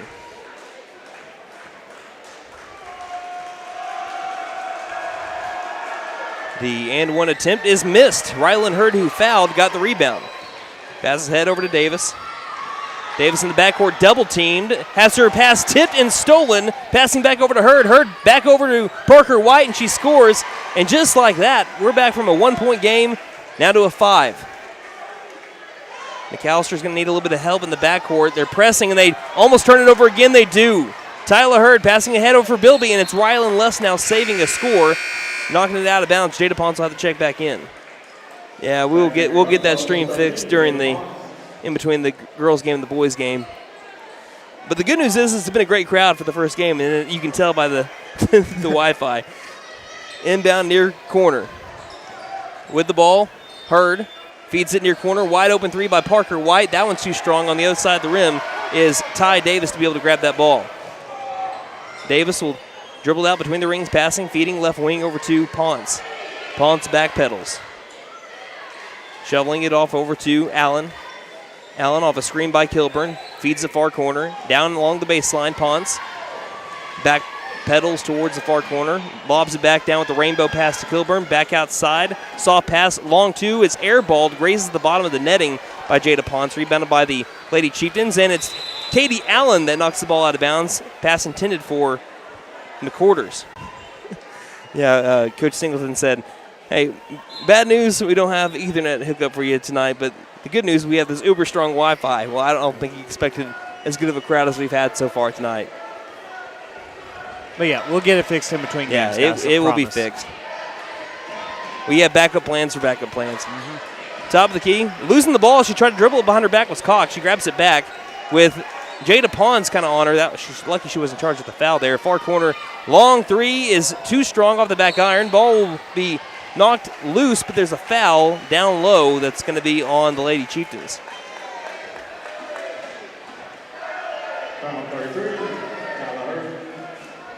It's going to be on Tyler Hurd. That's going to be her second personal. And it will be Ty Davis working the ball down the floor. Boy, that is bad. I'm looking over at the screen right now. Pons will pass it off right wing. Allen looking, feeds it top of the key over to Pons. Pons tries dribbling, right elbow, pass it back outside, right wing three. Allen almost got it. Offensive rebound by Van Dorpy. Van Dorpy all alone near corner three. She can't get it. Fight for the rebound. It's going to be McQuarters that ends up coming up with it.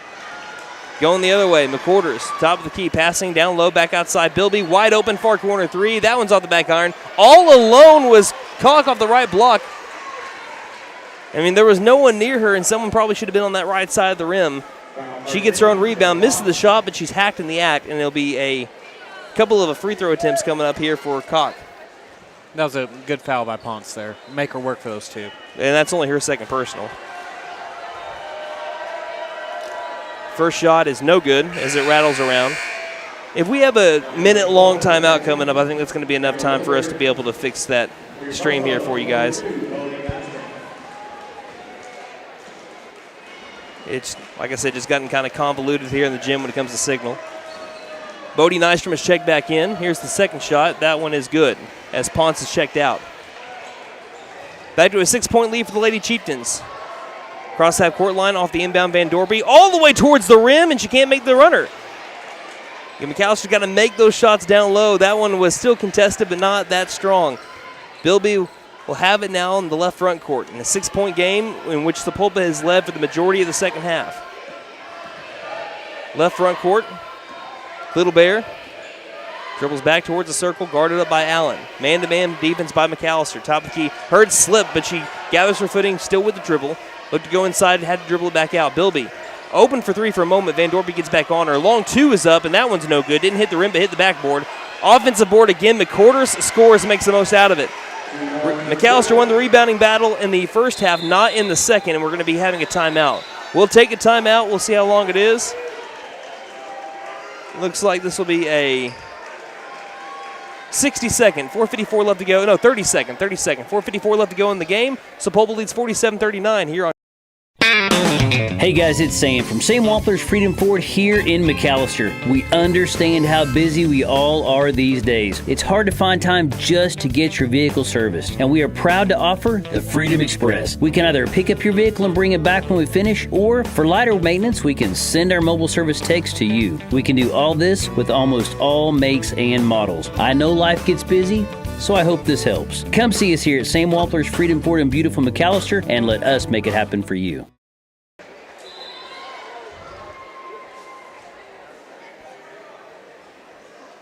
Welcome back over here to the MAC, 47-39. The Sapulpa Lady Chieftains lead the McAlester Lady Buffaloes. It is 4:54 left to go in the game. It's been an 8-point lead now for the Lady Chieftains, their largest one of the game. Again, like we said on the next 60-second timeout, we're going to try to get that lag on the stream kind of fixed here as we are having problems with one of our cameras here. And we have out of the timeout, Davis was looking for Tori Kilburn. Kilburn cut right, and the pass went left. It's out of bounds. Turnover McAlester.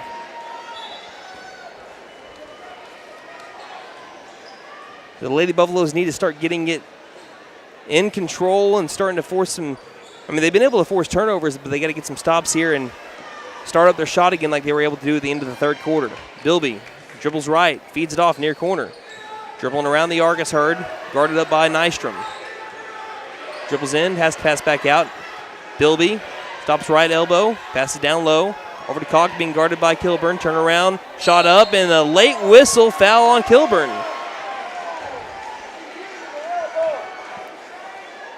So 2 free throws on the way for Cock. So the 5'8" senior will toe the line. That's the first foul on Kilburn.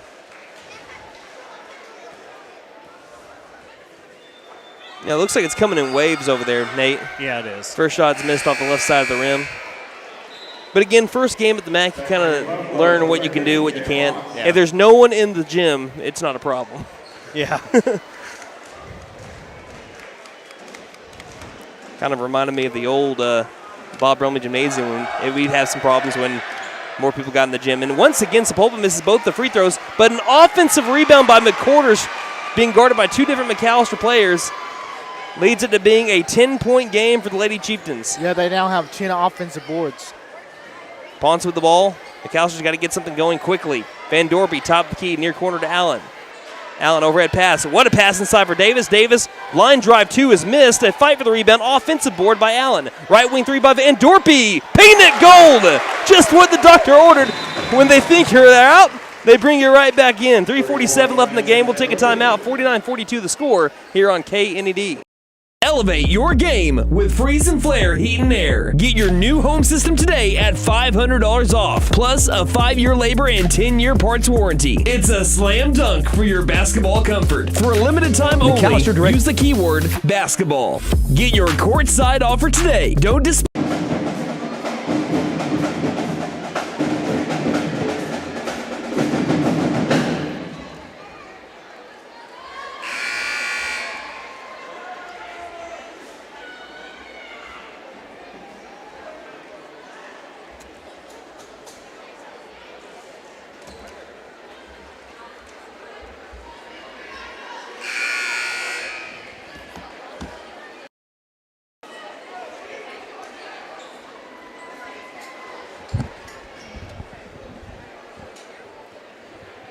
Welcome back to McAlester, Oklahoma, as we are getting all set up, trying to change out some things here on the video stream.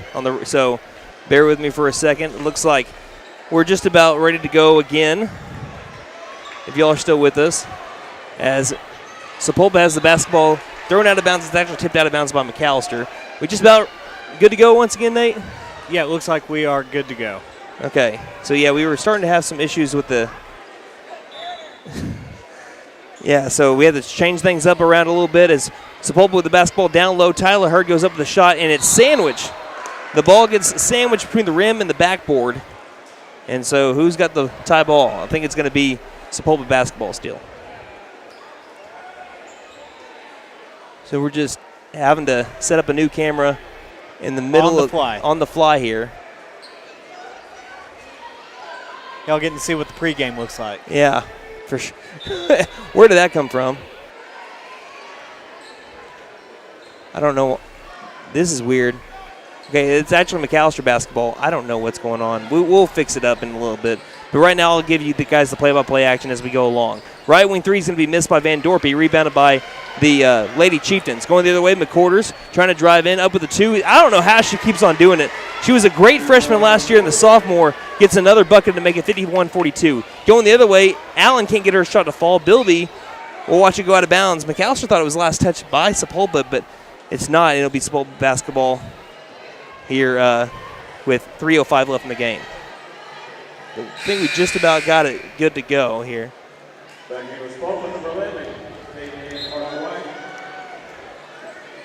Yeah, we are totally going off the fly. New games inside of new places. Don't you love that? All right.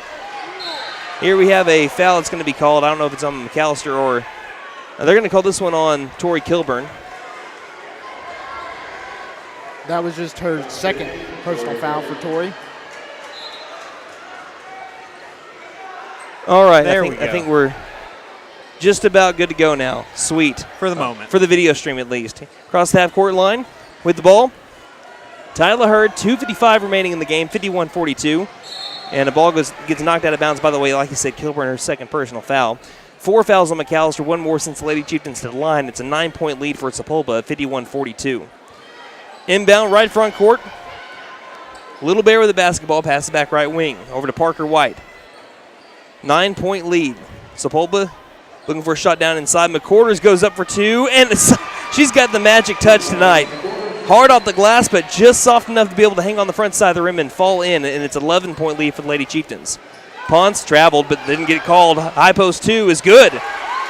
McAlester got away with the travel there. Ty Davis makes the 2, her 9 points on the night. McAlester pressing a little bit, down by 9. 2:19 remaining in the game, and the ball's on the deck. Ty Davis got the steal. Ponce with the ball now. Her pass is tipped and stolen back by Parker White. Sapulpa moving the other way. Bounce pass inside, and this one goes loose, out of bounds. Last touch by Sapulpa. Now turnovers back to back to back to back to back, it seems like. I feel like Chris Berman. 53-44 the score.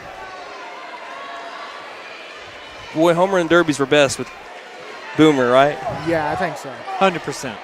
53-44, 2-minute warning left in the game. 9-point lead for McAlester. Pass along the baseline. Van Dorpy saves it from going out of bounds. Near corner 3. This one's short.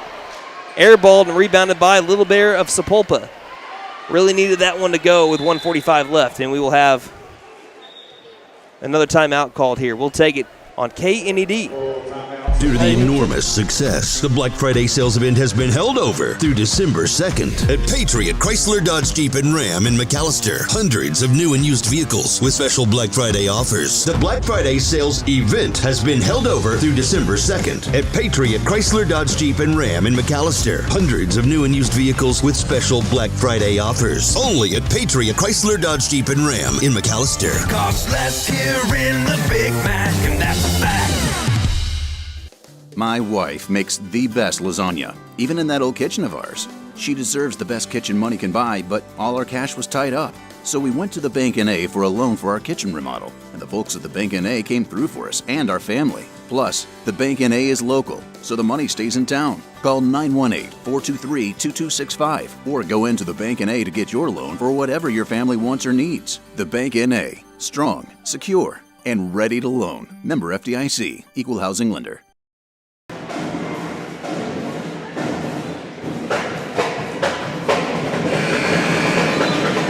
Welcome back to McAlester, Oklahoma. Again, I think we've gotten through all the technical difficulties that we had. Again, it was a real busy, convoluted Wi-Fi, so we have changed up the cameras, and this one's working a little bit better for us at the end of the girls' game here. 53-44, the Lady Buffaloes trailed the Sapulpa Lady Chieftains. Again, 1:38 left in the game. Katie Allen on the floor with Jada Pons, Ty Davis, Tori Kilburn, and Maddie Van Dorpy. And Tyler Hurd might have just put the nail in the coffin.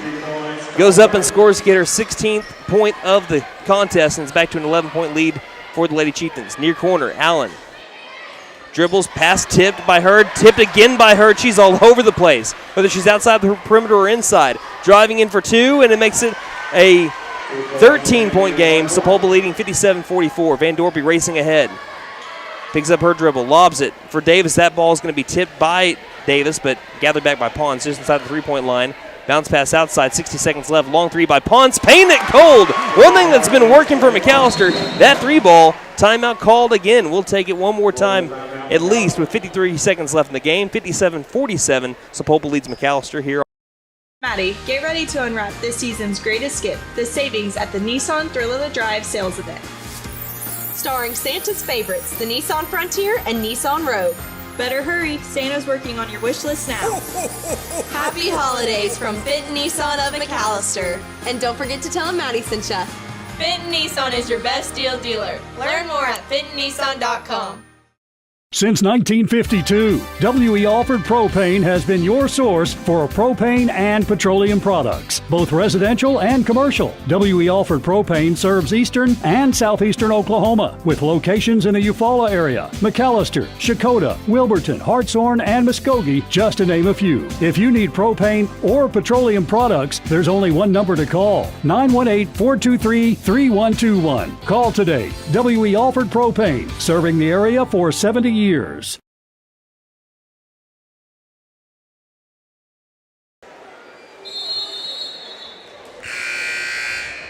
53 seconds remain here in the game.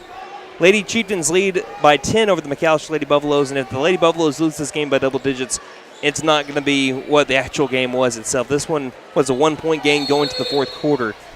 But again, the Lady Chieftains have found out how to finish here, as we have a home run pass that goes wide of Taylor Bilby, and she can't gather it down, so no time went off the clock. And that's a turnover. I'll tell you one thing, Brandon. Tyler Hurd, she's been a real thorn in the side of both of those here all night. Her and Ricky McQuarters tonight, that's for sure. They're going to say the ball was tipped, but not by McAlester, by Sapulpa, and that is why the ball is going to be on the other side of the half-court line and not over where the ball was thrown.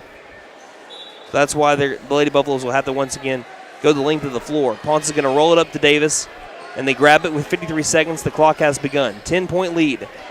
Davis driving all the way towards the rim. She almost scored, went up with a shot. She's fouled, though, and she will go to the free throw line for a couple of attempts. McAlester needs these. They were 10 of 21 from the free throw line back on Tuesday. Been much better tonight, but still you're going to need to make your free throws to get back into this game with less than a minute left. Right now they're currently shooting 60% from the free throw line, 3 of 5. Davis misses the rim there. Hits the bottom of the backboard along the left side. She was 3 of 6 from the line back on Tuesday. A 50% shooter a year ago from the line. She makes 50% of her free throws on that trip. The Lady Buffaloes pulled back within 9. 57-48. Inbound over to Hurd. As this pass is tipped by Ponce. Ponce threw it off of a Lady Chieftain. What a play by Jada Ponce. It was tipped, nearly going out of bounds. Ricky McQuarters was going to let it go out of bounds. And Jada literally knocked it off the head of McQuarters out of bounds to be able to get another possession here with 43 seconds. Can McAlester make the most out of it? Davis, inbounds, left wing. 3 up on the way by Allen. Rimmed out. Bumps inside the paint. Looks like Kilburn took a big body, but that's not going to be a whistle here. Cross-court pass down inside to the short corner, back outside. Sapulpa's Little Bear is running for her life, and she's going to be fouled by Van Dorby with 30 seconds remaining. That's Van Dorby's 4th. Van Dorby's got 5 points on the night. And we'll have 2 free throws, as that was foul number 5 of the quarter on the Lady Buffaloes. Again, the new rule implanted in high school basketball. First shot is made by Little Bear. It's back to a 10-point deficit for McAlester. Again, if you missed it back on Tuesday, no more 7th foul bonus, 10th foul double bonus. You get to your 5th foul each quarter. That's 2 shots for every subsequent foul, and they reset every quarter. Little Bear makes both the free throws, and then it's an 11-point game. Once again, Ponce will roll it towards Davis. Davis will pick it up with 30 seconds, and the clock begins. 59-48. Passing near corner, and that should seal it. It's going to be tipped out of bounds, last touch by Allen. And we were told something before the game, and this was pretty incredible. This will be the first game in which both Tori Kilburn and Katie Allen, and they've been on the floor together, as we have a foul here on Ty Davis. This will be the first game that they have played together on the same floor, actual game, since 7th grade that they have lost. They went undefeated their 8th grade year, undefeated their freshman year on the way to a Class B state championship, and Katie played varsity last year while Tori had to sit due to the transfer rule. So this is the first game that they're going to lose since their 7th grade year in which they played together. I'd say that's pretty good. Talk about a lot of winning. As the first shot is missed by Little Bear, as Riley Forehand will check in for Allen. And also, you're taking on the defending state champions. And Coach Darlene Caleb, she said before the season began, she said this team has the capability of being better than last year's team, as Little Bear makes the second free throw to make it a 12-point game. And if that's the case, McAlester hung with them up until about the 6-minute mark in the 4th quarter, and that's when Sapulpa started to really get away, as that ball got away from Ty Davis. It was stolen by Little Bear, and it'll be Tori Kilburn that ends up fouling Little Bear to have her go back to the free throw line. So, again, this will end up being a 12, 13, 14-point game. But, again, this was a back-and-forth game. It was a 1-point game going into the 4th. No team led by more than 5 points. 7 points going into the 4th quarter. McAllister's right there, but they had a lot of self-inflicted wounds tonight. First shot made by Little Bear, and we're going to be having the post-game stats and everything at the conclusion of the boys' game so that we can give both teams the correct time they deserve to go over their post-game stats and analysis. Little Bear makes them both to make it 62-48. 5 seconds left in the game.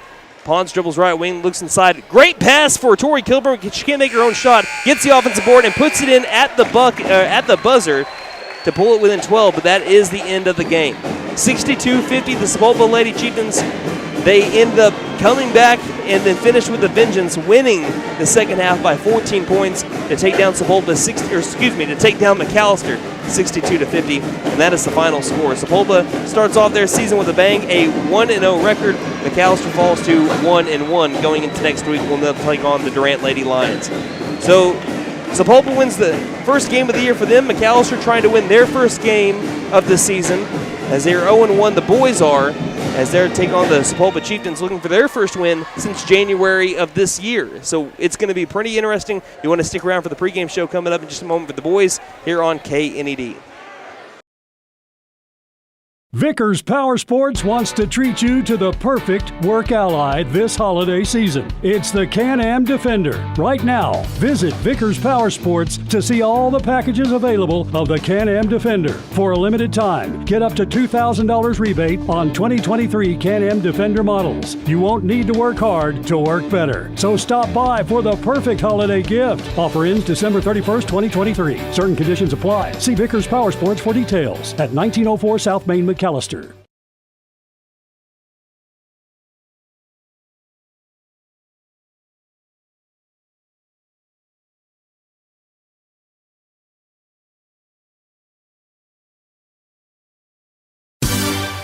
You can tell it's Christmas time at Vickers Furniture. Yes, we have your $10,000 tickets. Plus, with football season in full swing, a large selection of recliners are on sale right now. And when it's time to crash, we even have mattresses Christmas sale priced. Merry Christmas from Vickers Furniture, 215 South 2nd Street in McAlester.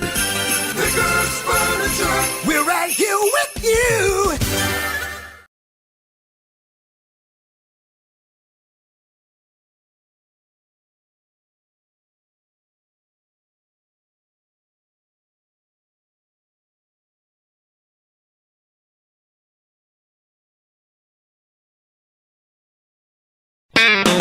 Hey guys, it's Sam from Walters Freedom Ford here in McAlester. We understand how busy we all are these days. It's hard to find time just to get your vehicle serviced, and we are proud to offer the Freedom Express. We can either pick up your vehicle and bring it back when we finish, or for lighter maintenance, we can send our mobile service techs to you. We can do all this with almost all makes and models. I know life gets busy, so I hope this helps. Come see us here at Sam Walters Freedom Ford in beautiful McAlester and let us make it happen for you. Best Western Inn and American Lodge and Suites in McAlester are both locally owned and operated. Both offer clean and comfortable rooms at a great price. Best Western Inn and American are proud sponsors of McAlester Buffalo Sports, wishing the best of luck to all the players and coaches. Remember, when you need a clean, comfortable room at a great price, think Best Western Inn and American Inn Suites, both located on the 69 bypass in McAlester.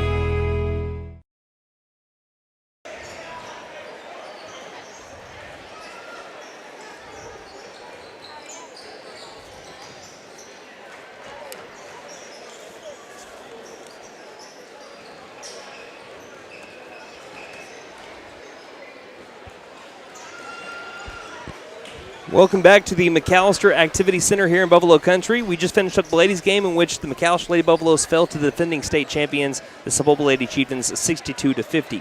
Now let's preview the boys. The McAlester Buffaloes, they took on the state championship team from a couple of years ago, the Memorial Chargers, who have won, I believe it was like 7 out of the last 10 of them. So this district is insane, I'm telling y'all, for both the boys and the girls. So the boys ended up losing their first game of the year in head coach Mike Dooney's first game with the McAlester Buffaloes. They were behind the 8 ball before the game even began. Not only were they up against a historically dominant program with a future Hall of Fame coach, with having a new coaching system in place for Game 1, but they were also without Malachi Rice and gave Memorial 2 points with a pregame technical foul due to a pregame dunk.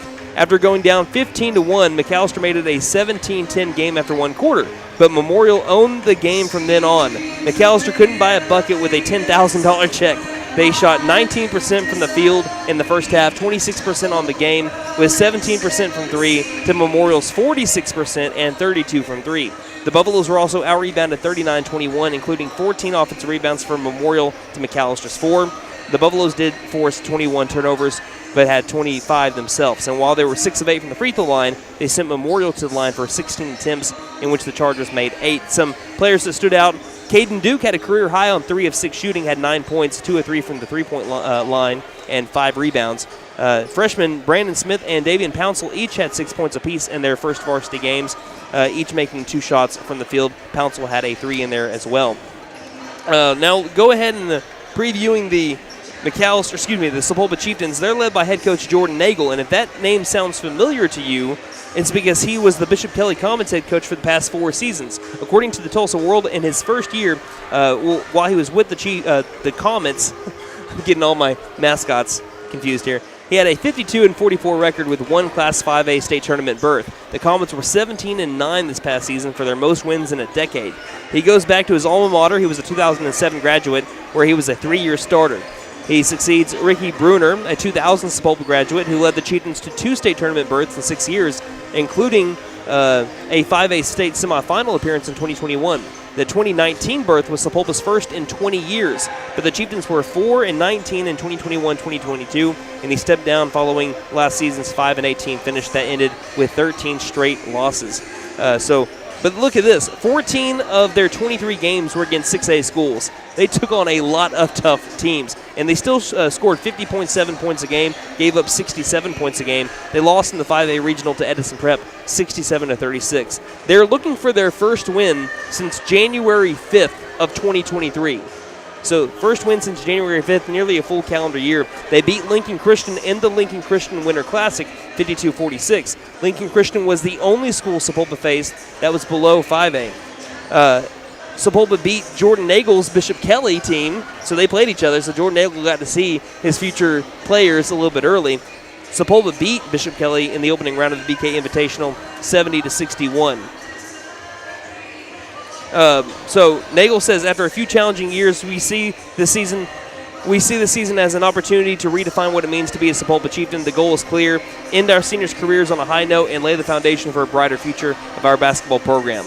So McAlester lost to Bishop Kelly, Jordan Nagel's Bishop Kelly, 72-52 and 57-49. They beat Jordan Nagel's Comets once in 2021, 80-79. Looking at some players to watch for Sapulpa, you have Zach Lewis, a 5-100 selection, and look out for Isaac Ragsdale, a 3-point nightmare for opponents against the McAlester Buffaloes here today. This is the last game McAlester played against Sapulpa was in the Ada tournament in 2018, where the Chieftains won 91-49. It is the only time the boys have played Sapulpa in basketball in what I call the Max Preps era. It goes back to 2005 when Max Preps started keeping all that.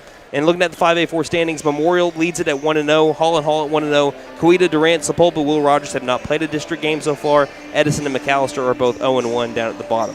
Let's look at some players to watch for McAlester real quickly and looking at some keys to the game. Players to watch for McAlester. We'll begin with the obvious. Malachi Rice in his season debut. Rice should be a matchup nightmare for Sapulpa and an X factor here tonight. Plain and simple, Rice needs to eat tonight. Alex Dooney. It was a rough start to his Buffalo career on Tuesday, but he's much better of a player than what Tuesday showed. In order for the Buffaloes to be successful, Alex is going to need to be successful as well. I expect him to have a bounce-back night tonight. And last on our players to watch for the boys, Caden Duke.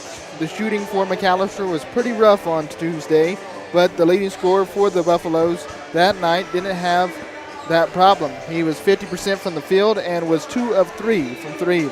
He also added 5 boards on the night, which is always a plus. Here's to carrying that over into the night's matchup against Sapulpa. And now some keys to the game for your McAlester Buffaloes. You have to shoot better, plain and simple. The Buffaloes just had one of those nights that no matter where they were on the floor against the Chargers, that orange ball would not go through the orange hoop. They were 26% from the field and 17% from 3. You really need to get those numbers up to around 40% from the field and 30% from 3 tonight. And although the Buffaloes forced 21 turnovers, they still had 25 themselves, which is just too high, no matter who you're playing. A lot of it can be attributed to first game jitters in district play against a historically dominant team. You got that first game out of the way, settle down, and play clean basketball tonight. And in regards to tonight, Malachi Rice has to stay out of foul trouble. We spoke about him earlier being an X factor. The Chieftains will try to get him into foul trouble early, so Malachi needs to make sure and pick his aggressiveness in the paint wisely.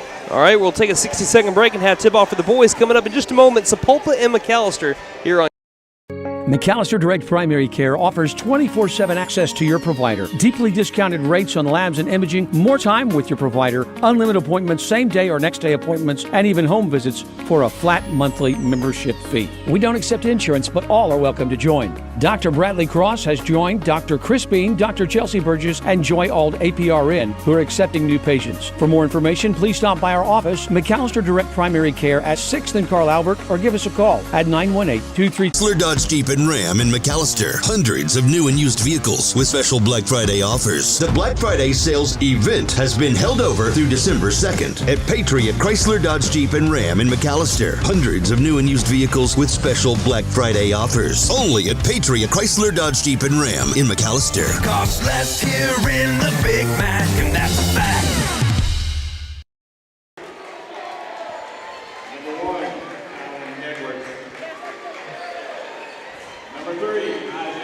Welcome back to the MAC here for the very first varsity boys basketball game inside the McAlester Activity Center. It's time to look at the starting lineup, starting off with the visiting team, the Sapulpa Chieftains, who are having their season opener tonight. It's number 0, Zach Lewis, number 1, Kylan Edwards, number 3, Isaac Ragsdale, number 4, Jalen Pratt, and number 30, Roman Abbage. Those are the starters for the Sapulpa Chieftains, led by first-year head coach with the Chieftains and Sapulpa alumni Jordan Nagel. Now, your starters for the McAlester Buffaloes looking for their first win under first-year head coach Mike Dooney with the Buffaloes. You have number 0, Devontre McKendrick, number 1, Isaiah Highshaw, number 5, Caden Duke, number 10, Alex Dooney, and number 34, Malachi Rice, having his first start of the 2023-2024 season. So we're just about ready to go. The Sapulpa Chieftains wearing their black-on-black uniforms. One thing I love from both these teams, well, actually I thought that they were having the cursive script there for the Chieftains. I do love the cursive script on McAllister's jerseys. The brand new jerseys this year, white on white, black McAlester in cursive across the chest. Just looks great on a basketball court. Black numerals on the front and back. Surrounded by the gold outline and some black and gold piping down the sides. For the Sapulpa Chieftains, they're wearing, again, their black-on-black uniforms. And shout out to Sapulpa. They didn't do the thing where they put dark colors on dark jerseys. They went with the white numbers on the front and back to make it easy on us tonight. It could have been really bad. Yeah. Even like that blue could have been pretty hard to see, but thank you for going with the white numerals. And Brandon Green, just thanks looks you. Clean, too. It does look clean. I agree. Blue Sapulpa, though, on the front. So Malachi inside the circle with Zach Lewis. Malachi 6'7", Kylan Edwards. Edwards listed at 6'3". Buffaloes will be moving it left to right, Chieftains right to left. You've heard a whistle. 8 minutes are on the clock. We're just about ready to go. Don't know what we're waiting on, though. Looks Waiting like all on the official. Near official. Okay, yeah, this near official is taking off his jacket pullover. So we were just waiting on one more official. Looks like we're now ready to go. There's the bounce. There's the ball. Tip is won by McAlester as it's basketball time in the Heartland. Malachi Rice got his own tip. As it bounced around a little while, he grabbed it on the edge of the circle on the other side of the half-court line. So the right side of the line is we have a lob up and nearly a great dunk on an alley-oop, but it's Isaiah Highshaw that gets the offensive rebound. They're looking for Malachi Rice and a long alley-oop from Caden Duke. It was missed, but Highshaw got the rebound, put it back in, and the Buffaloes have an early 2-0 lead 25 seconds into the first quarter. They're trying to start off the MAC with a bang here. And speaking of bang, the near corner three is banged by Isaac Ragsdale. Talked about his three-point threat in the pregame show. He gives the Chieftains a 1-point lead, 3-2. 7:21 remaining in the first quarter. Rice looks right, passes between the rings over to Dooney. Dooney dribbles right through traffic, draws contact, no whistle. Took a big bump, rebounded, going the other way. Chieftains up for two, and this one, yeah, goaltending. That's going to be goaltending on Malachi Rice, so that'll put 2 points on the board for the Chieftains to make it 5-2. So you can go ahead and just give them a made shot there for a statistician. 5-2 instead of trying to say statistician. Say that real quickly to sound smart. Chieftains lead by 3, 5-2, a minute into the first quarter. McKendrick passes right wing over to Highshaw. Highshaw feeds it near corner. Dooney, wide open, 3 for the tie. Paint it gold. Alex Dooney hits the 3 and ties it up 5-5. 6:45 left to go in the first. Running the point here now is Zach Lewis. Lewis passes across the half-court line to the right wing. Feeds it high post. Dooney got in the way, and Dooney's got the steal. Even though McKendrick has the ball, I think you can go ahead and give Dooney the steal there. Isaiah Highshaw is completely wide open near corner 3. This one's no good. Rebounded by the Chieftains, going the other way completely in the clear. Isaac Ragsdale will take the layup and give the Chieftains the lead back, 7-5. 6:18 left in the first. McKendrick running point will cross the half-court line, dribble between the legs, and carry the ball. He was wanting to pass it off over to Caden Duke. There's miscommunication there as Duke was starting to cut, and trying to keep the dribble was McKendrick at the same time. That's going to lead to the carry. So turnover on the Buffaloes gives the Chieftains the ball up by 2 on McAlester. Buffaloes, again, running out of, looks to be a combination of that 2-3, 3-2 zone defense. Isaiah Highshaw gets out near the perimeter, passed along the baseline. No-look pass inside, tipped in, stolen by Dooney. Dooney going with the mismatched shoes. I sometimes think he's not wearing one. Passes it ahead, and it's going to be a steal and then a turnover immediately as Jalen Pratt got in the way, tried to save it from going out of the bounds, but he stepped on the line in the process.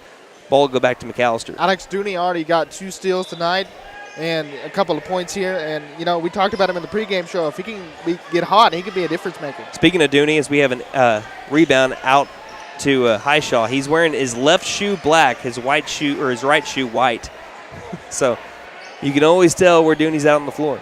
McKendrick, edge of the circle, dribbling left, inside the perimeter by just a few feet. Now dribbles in higher, almost traveled, tried to get it outside of Highshaw, turn the ball over, going the other way, going up and losing the ball in the process, getting it back somehow underneath the basket, hit the bottom of the rim with the shot, get his own rebound again, throws it outside. Malachi Rice gets the interception, tries dribbling behind the back, overhead pass across the half-court line over to Duke, feeding it far corner. McKendrick for 3, too short. Ball is going to go out of bounds. Last touched by, they're going to say Highshaw. Brandon Smith will check in for his first minutes tonight. Comes in for the sophomore McKendrick. And Davian Pouncil will also check in for the Buffaloes. He'll come in for Dooney. 5:08 remaining in the first. Chieftains lead by a bucket against the Buffaloes. McAlester currently with 2 freshmen. It looks like 3 seniors. High post, Chieftains with the ball. Lewis, right front court being guarded up by Smith. Lewis tries dribbling right, bounce pass, baseline. Short corner far side, feeding it inside. 2 is up and good. Made by Roman Abbage to make it 9-5. His first 2 points of the game. 4-point lead for the Chieftains, 4:40 left in the first. Smith passes it right wing along. Malachi Rice outside the perimeter, cross-court pass left wing. Duke takes the 3 from downtown, misses it. Angle left, rebounded by Isaac Ragsdale, and once again the Chieftains will work it right to left. Cross half-court line, racing is Zach Lewis. Leftist defender in the dust, goes up for the 2 with the runner, misses the shot. Great rebound by Abbage. Used the wingspan, brought it back in, and scored to make it 11-5. 4:11 left to go in the first quarter. Passing right wing, Pouncil tries to spin on Zach Lewis, gets the ball back along the right wing. Picked up his dribble, passes it left wing over to Rice. Rice eyeing the rim, will hand it off over to Smith.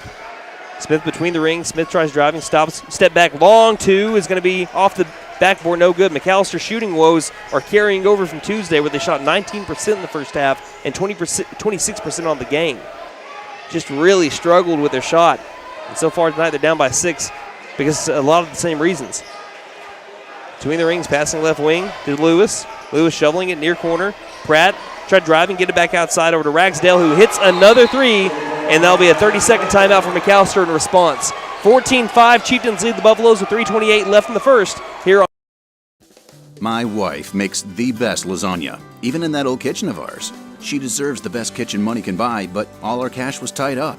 So we went to the Bank N.A. for a loan for our kitchen remodel, and the folks at the Bank N.A. came through for us and our family. Plus, the Bank N.A. is local, so the money stays in town. Call 918-423-2265 or go into the Bank N.A. to get your loan for whatever your family wants or needs. The Bank N.A. Strong, secure, and ready to loan. Member FDIC. Equal housing lender.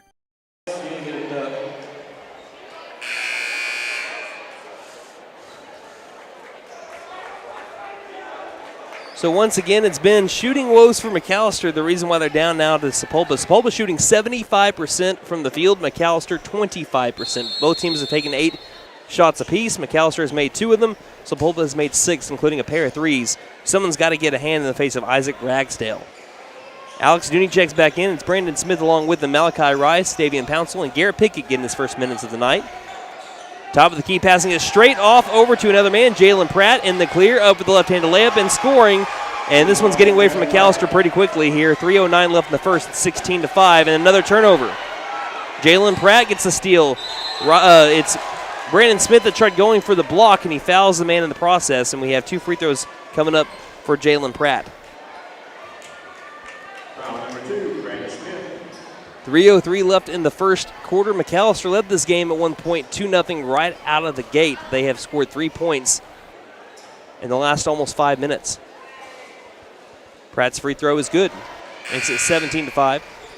And checking back in will be McKendrick. Now it's going to be a process. You're trying to, again, new system, new coach. It's going to be a process to get to where you need to be. I'm going to remind people of something here in just a little while. As the second shot, it will be made by Jalen Pratt to make it 18-5. Nate or Wyatt, one of y'all remind me to go back to the point that I'm going to make in a minute. Dooney to the top of the key. Dooney stops along the three-point line. Dooney picked up his dribble, has to pass it somewhere, and he gets rid of it to Pickett. Almost had that 5-second call. Malachi Rice left wing. Rice feeds it inside over to Dooney. Dooney trying to go along the baseline. Did he step out of bounds or was he pushed? I think he was pushed. Shout out Madeline Nix along the baseline. Right place at the right time to grab that ball. So it was a foul. Don't know who on it. They never said. Inbound over to Pickett. Right wing. Rice. We'll pass it off over to Dooney. Left wing looking inside for Pickett. Pickett backing up a man. No foul. Shot is up. Still missed it. A lot of missed shots in the paint here for McAlester to begin the season. Passing ahead over to the right wing. Jalen Pratt takes the 3. Pratt misses the shot. Rebounded by Smith underneath the basket. Smith will race down the near sideline. He'll draw the contact as he's going down the near sideline. Foul will be on number 2, Martre Ben.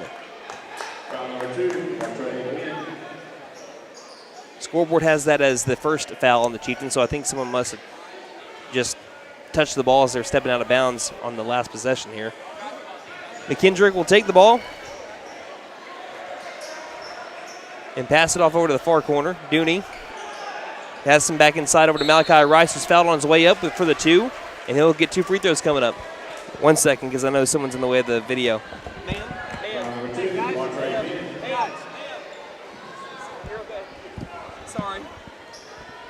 Sorry about that, folks. Yeah, we were trying to move people out of the way there for you. Malachi Rice, his first free throw is off the back iron. 2:09 left to go in the first quarter as Caden Duke will check in for Brandon Smith. So Rice's second free throw attempt will be coming up. Shot 54% from the free throw line a year ago. His second shot is up and good. And Rice has his first point of the new season. 18-6, though. The Chieftains lead the Buffaloes. 2 minutes left to go in the first. Bounce across the half-court line. Jalen Pratt, left front court. Feeds it to the edge of the circle. Over to Isaac Ragsdale. Left wing now to Ben. I think if your name is Ben, you need to be wearing the number 10. You're missing an opportunity. You're missing an opportunity if you're not. Left wing, feeding it, baseline, shoveling it, far corner, 3 on the way again by Ragsdale. And there's a reason he wears number 3. He's already hit 3 tonight, and he's got an early 11 points, and the Chieftains lead 21-6. He is jacked up. 90 seconds left to go in the first. Yeah, they need to get a man on him. Can't leave him open. He's been wide open 3 times, too. All 3 of the threes he's made. Dooney guarded up well, double team, feeds it inside, and it's going to be knocked into the student section. Keep your head on a swivel over there. Ball will stay with McAlester with 1:20 left in the first. It's a 15-point deficit for the Buffaloes. Do you want to get back to your point?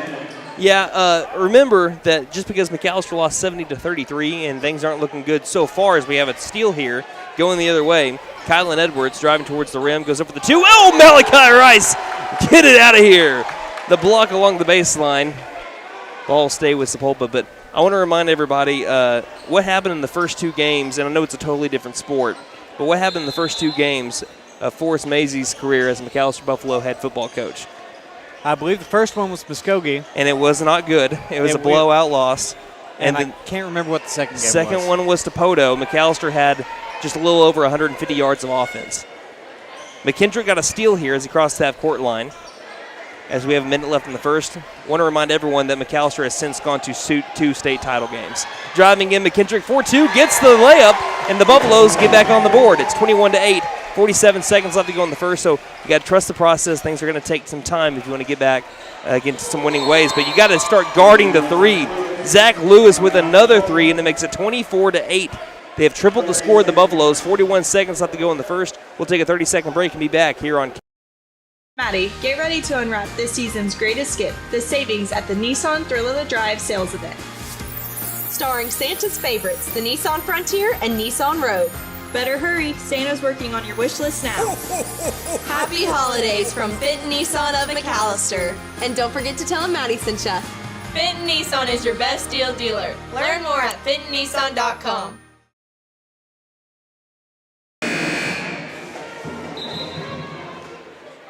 We're back here at the MAC.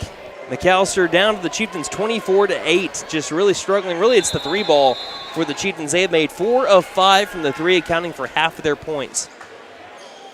On the floor, Alex Dooney. Caden Harris checks in. McKendrick, Duke, and Pickett all on the floor for the final 40 seconds of the first. 24-8. They have not been able to score but 2 shots from the field as we have a foul here called late on number 0, Zach Lewis, as he ended up making contact with Alex Dooney. That'll be Lewis's first personal, team foul number 3 on the Chieftains, but that won't matter unless they get 2 more here in the final 30 seconds. Dooney inbounds over to McKendrick, who's in the backcourt by a couple of feet, across that court line to the right side of the court. Double teamed after he picks up his dribble. McKendrick throws it up and finds Dooney inside the circle. Dooney from the free throw line, runner up, and Dooney finds the bottom of the net to make it 24-10. McAlester pulls it back within 14. Alex Dooney now with 5 points. Dooney struggled from the field the other night, went 1 for 11, but way better so far here tonight. He's got a shot to fall when he's been able to take it. Dooney, speaking of him, he's charged with the foul. That's his first personal with 9 seconds left in the first. A lot is going to be asked of Alex Dooney, not just because he's the coach's son, but also because McAlester lost a lot of production at guard from a year ago. So you're going to need someone like Alex Dooney to be the guy to get a lot of your points from the guard position. A lot of your production to come from someone like him. Driving in high dribble, passes back out far corner. Pratt with the ball, passing right wing. Lewis finds some daylight, goes up with the 2, left it short, and there's the buzzer. A stellar first quarter for the Sapulpa Chieftains leaves McAlester at a 14-point deficit. We head to the second quarter coming up, 24-10 here on. Since 1952, W.E. Alford Propane has been your source for propane and petroleum products, both residential and commercial. W.E. Alford Propane serves eastern and southeastern Oklahoma, with locations in the Eufaula area, McAlester, Shakota, Wilburton, Hartshorn, and Muskogee, just to name a few. If you need propane or petroleum products, there's only one number to call, 918-423-3121. Call today. W.E. Alford Propane, serving the area for 70 years. Vickers Power Sports.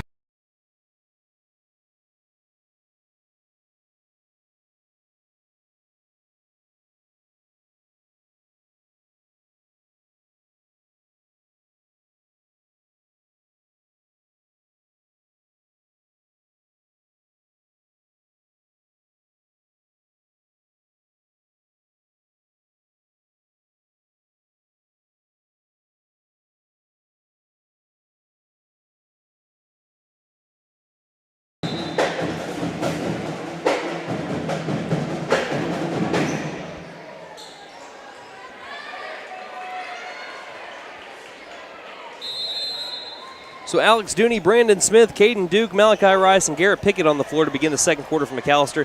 Got to have a lot better quarter than they had in the first, where they lost the quarter 24-10 to the Chieftains. Chieftains starting off the second quarter with the ball inside the paint with it, number 1, as he goes up and somehow makes a miraculous shot. Kylan Edwards makes it a 26-10 game. 7:39 left to go in the half. It's to a 16-point deficit for the Buffaloes. Brandon Smith, right front court. Lost the ball on the dribble. Now he's pushed down as the ball rolled out of bounds along the far sideline, and it will stay with McAlester, as it's going to say last touch by Kylan Edwards. You know, we were always on Blazer Watch. We're always on Blazer Watch for Coach Owen. We're going to have to be on Blazer Watch for Coach Dooney, too. He had the Blazer for the home game. Okay. Blazers off to start the second quarter.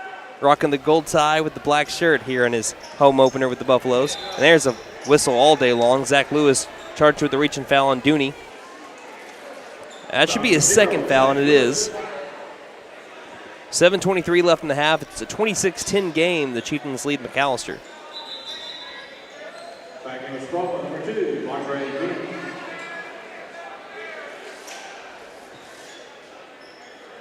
Waiting on the side out here for Dooney as he gets out to Brandon Smith right front court. 40 seconds involved, and Smith tripped over the referee. He'll come up and go to the free throw line.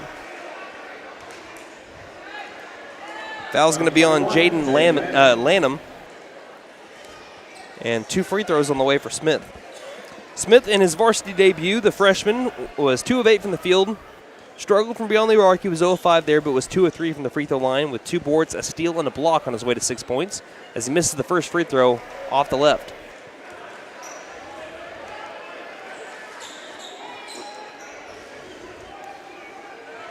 Again, he was one of the top 3 scorers in that game from Tuesday. Smith's second shot. That one got off the back of the rim but fell through, and it makes it 26-11. McAlester back down by 15.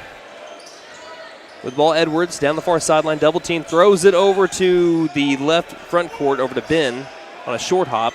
It finds its way back over to Edwards. Edwards is also a matchup nightmare. He can really get done inside the paint and beyond it too, as he has so far in the game. Near corner, thought about the 3, was Ben. Ben drove in and has his pass stolen by Malachi Rice. Ahead to Brandon Smith in the clear, up for the layup. He scores, and the Buffaloes pull it within 13. 26-13 the score. Brandon Smith now with 3 points. Across the half-court line quickly are the Chieftains.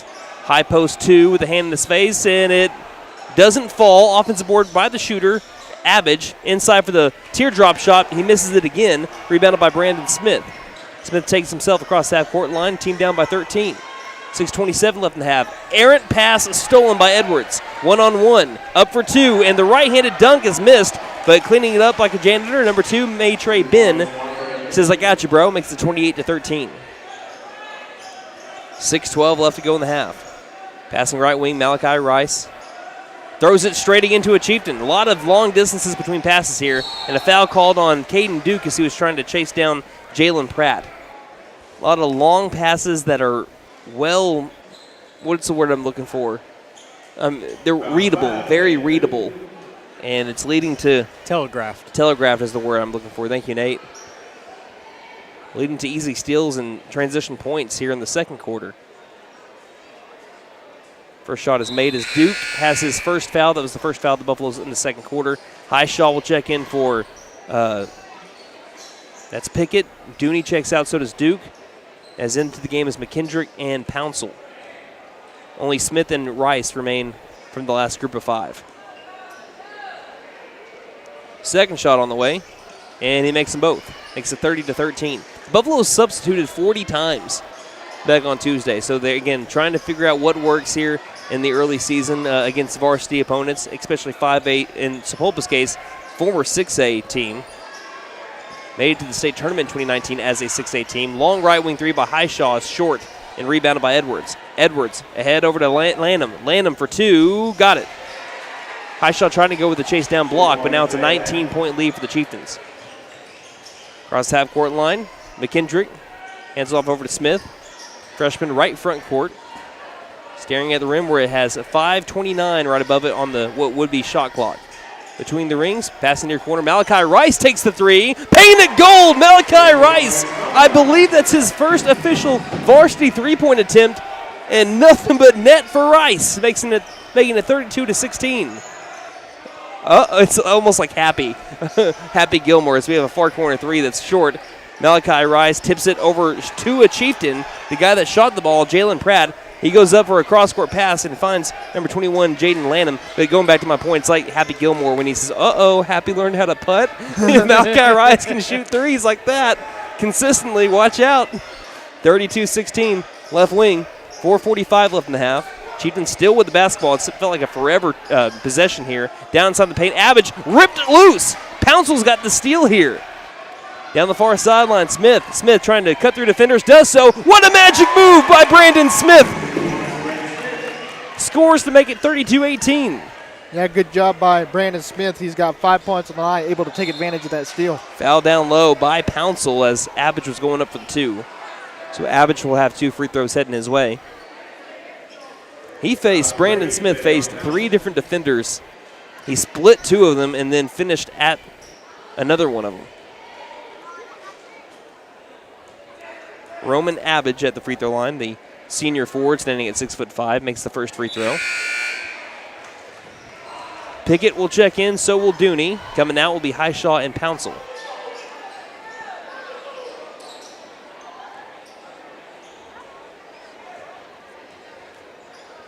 Abbage's second free throw is no good. And doing a double hop there was Malachi Rice. Still eventually comes down with the board. Cross half court line. Near corner, McKendrick with the ball. McKendrick trying to drive, stops right elbow. Dribbles it back outside the perimeter. 4:10 left in the half. Buffalo's down by 15. Right wing. Smith, top of the key to Pickett. Pickett stops, passing near corner. Rice for another 3. This one's no good. Rebounded offensively by Pickett. Pickett low post, back outside. Top of the key 3 by Dooney. Almost got the 3. Kind of got pushed to the ground, but again, that was late. No whistle there. Rebounded and then stolen back here by Brandon Smith, who looks back over at number 21, Jaden Lanham, as they were kind of tussling, not like fighting, but kind of tussling a little bit for the ball. It'll be a tie ball staying with McAlester, so you can go ahead and give, I believe, Smith the steal there because it was rebounded by Sapulpa before that. So Smith will inbound to the near corner to Dooney. Dooney just couldn't handle the ball, so they give it right back over to the Chieftains. Duke will check in for Dooney. 3:46 left in the half. Chieftains lead 33-18. Inbounding it over to Ragsdale, who's got the ball, and also 3 3-pointers made tonight so far. Right wing, passes it on a short hop over to Edwards. Edwards high dribble, shovel pass, far corner. Looking back, 10-foot jumper along the short corner, missed, rebounded by Rice. Rice that throws it ahead. How did he find Brandon Smith that quickly? Smith goes up for a wild 2. He got it. Brandon Smith, remember the name. The freshman gets the and 1, and he'll try to complete the 3-point play. I'm telling you, Brandon Smith shined in scrimmages. Back over Thanksgiving break. And he's got, so far, 7 points, already a new career high. I believe he's also the leading scorer for McAlester. And he can't make the and 1, though. He'll miss it, and the Chieftains will work the other way. Ball's stolen by Pickett in transition to head over to McKendrick. McKendrick trying to drive, pulls up, 8-foot teardrop, banks in, and the Buffaloes look out, pulls it within 11. They're down by as many as 19. They pulled it to an 11-point game. And Duke tried reaching in, going after Kylan Edwards. And that'll be foul number 3 on the McAlester Buffaloes here in quarter number 2. That's foul number 2 on Duke. Checking out will be Ben. Buffaloes stay with their 5. Passing to the backcourt over to Lewis, and the Chieftains will start up the offense. Again, McAlester working out that zone defense. Looks like a 2-3-3-2 zone hybrid a little bit. On the left side, they're kind of bringing out the post. It's more of a 2-3, it looks like, far corner. 3 on the way by Ragsdale. This one's short. A little bit of a heat check for him. Rebounded by McKendrick. Across half court line, McKendrick presses the nos, goes up for the shot. He got it, but they're going to say it's on the floor. What a shot by Devontre McKendrick, but it doesn't count. Foul on the floor. That's going to be how many fouls now? That's the 4th one on the Chieftains, the 2nd one on Jaden Lanham. And we're having 3 new Buffaloes come in. First time tonight, Devion Bickham. Also Caden Harris and Alex Dooney check in for Smith, Pickett, and Rice. Rice getting a little bit of a breather here. 2:43 left to go in the half. Dooney will inbound along the baseline. Outs over to Bickham. Bickham, top of the key bounce pass on a short hop over to Dooney. Feeds it top of the key to Harris. Harris threw it at the ankle of Dooney. It goes away, but gathered back by Dooney. 2:27 left in the half. Dooney looking inside. Now finds Harris inside the paint. Harris for 2 with the left hand. Can't go. Wide open about 4 feet from the basket. Won't fall. Cross half court line, cross-court pass near corner. Ragsdale for three. This one's no good. Rebounded by Bickham. He'll hand it off over to McKendrick, and the Buffaloes work the other way again. 33-22, Buffaloes down by 11, but they've won the quarter, I believe, by 8. McKendrick inside the circle as the Buffaloes have slowed things down a little bit. Edwards almost with the reach-in. Tried going with the reach-in, but McKendrick still kept the ball. Crossover move, driving, kicking. Dooney right through his hands into the hands of the head coach of the Chieftains, Jordan Nagel.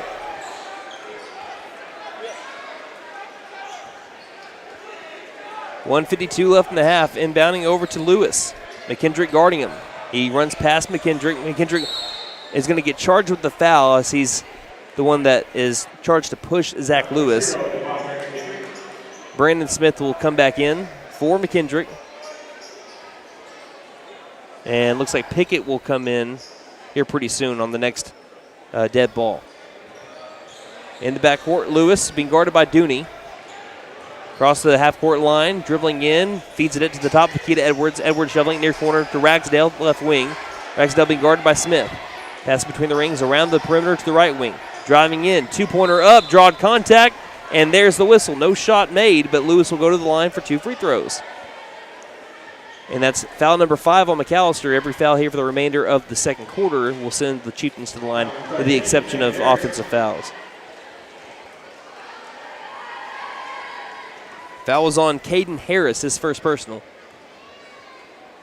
Lewis's first free throw, no good, straight off the back iron. Chieftains 5 of 7 from the line.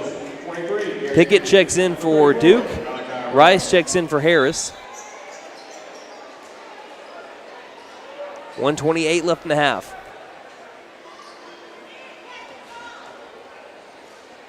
Shot on the way. That one's nothing but net. The Chieftains have a 12-point lead. Now a substitution for the shooter. Ben comes in for Zach Lewis. And the Chieftains looking for their first win since January 5th. They won that game against Lincoln Christian last year. The only team that they played that was below 5A. As Smith goes coast to coast on a road trip, and he'll score with the right hand. Buffaloes pull within 10. In the backcourt, Edwards, overhead pass. McAlester pressing, finds an open man. That looks like a travel. It's a missed shot, so ball don't lie. Pickett's going to get the rebound. Head over to Smith. Smith crossing that court line, weaving over to the left, stopping and waiting for the offense. Passing it up high for Rice. He found a touchdown to Rice. Rice scores with the right hand. Double team, throw it to the 6'7" man. 8-point game all of a sudden, and the turnover? No, it's going to stay with Sapulpa. We looked over late over to the left side, but McAlester started to find a little bit of a rhythm here. They were down by as many as 19 points. They brought it back within 8. 51 seconds left in the half. And now it's Sapulpa that's subbing often.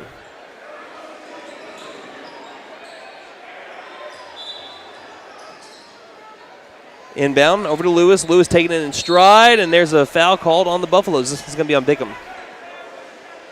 2 shots on the way for Lewis.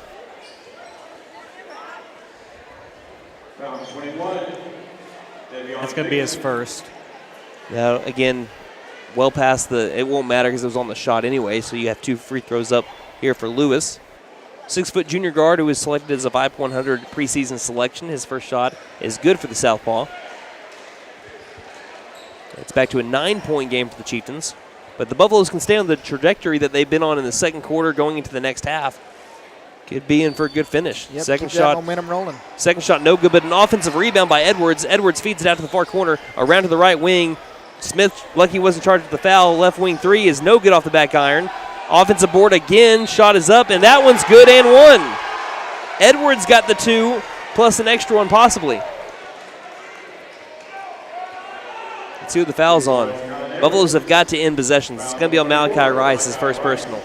Yeah, the Chieftains so far with 7 offensive boards. Buffaloes were out-rebounded 39-21 back on Tuesday against Memorial. The and one attempt is good by Edwards, and just like that, a 4-point swing. 38-26 McAlester is down by 12 again with 36 seconds left in the half. Still have won the quarter by 7, though.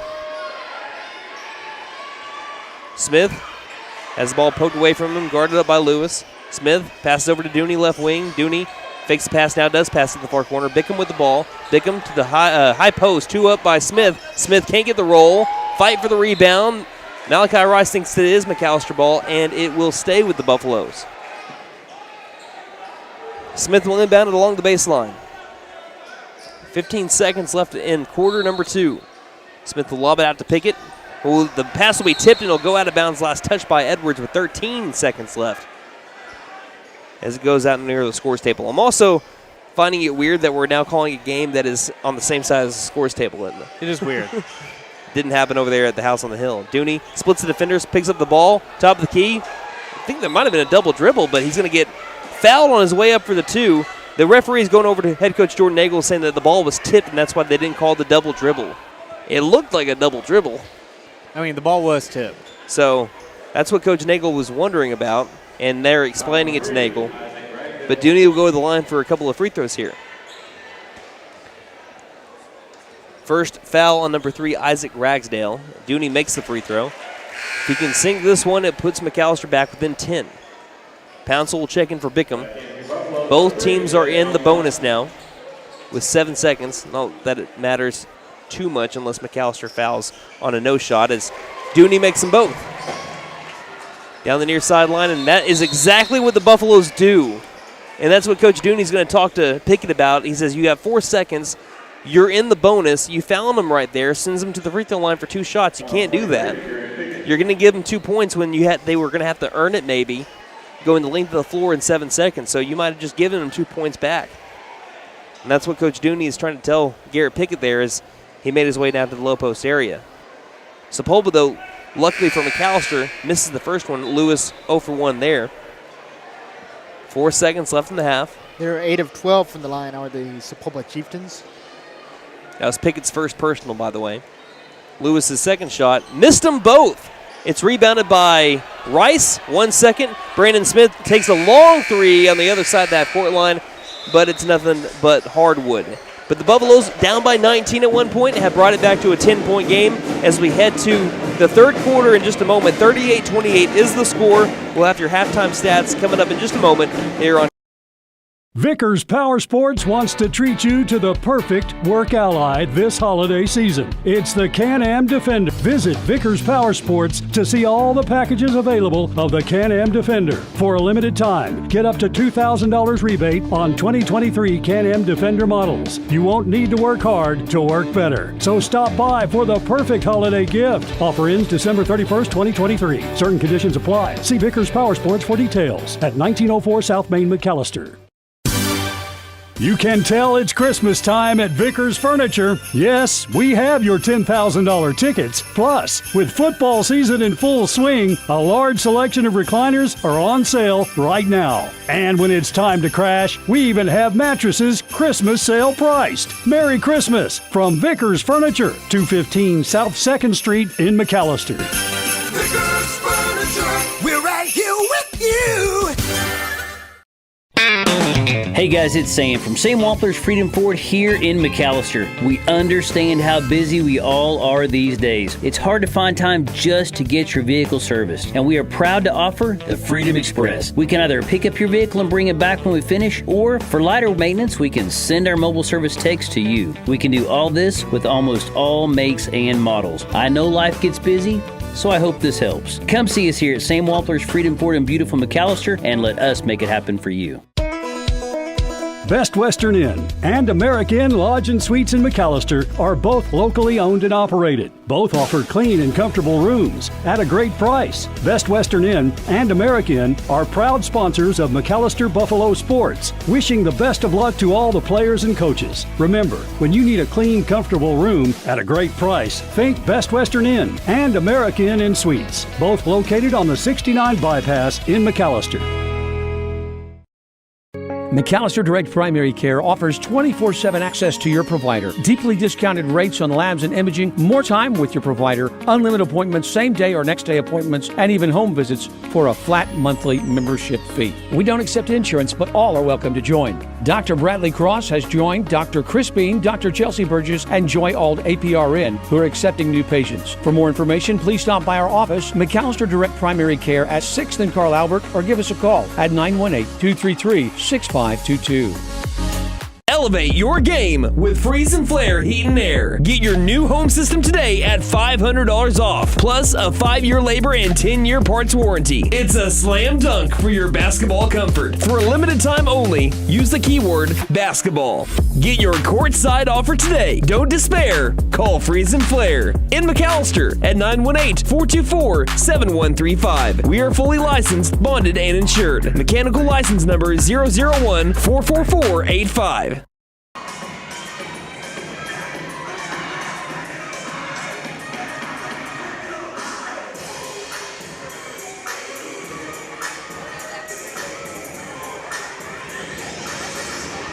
Great performance as always from McAlester Palm here at the end of the first half for McAlester boys basketball.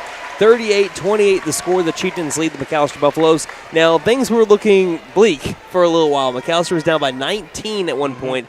Buffaloes have been able to pull back within 10, even got as close to 8. And they were lucky that a late foul there didn't lead to a deficit of 12. 2 missed free throws at the end of the first half has put us at 38-28. A little bit of a spoiler alert, Brandon Smith can ball.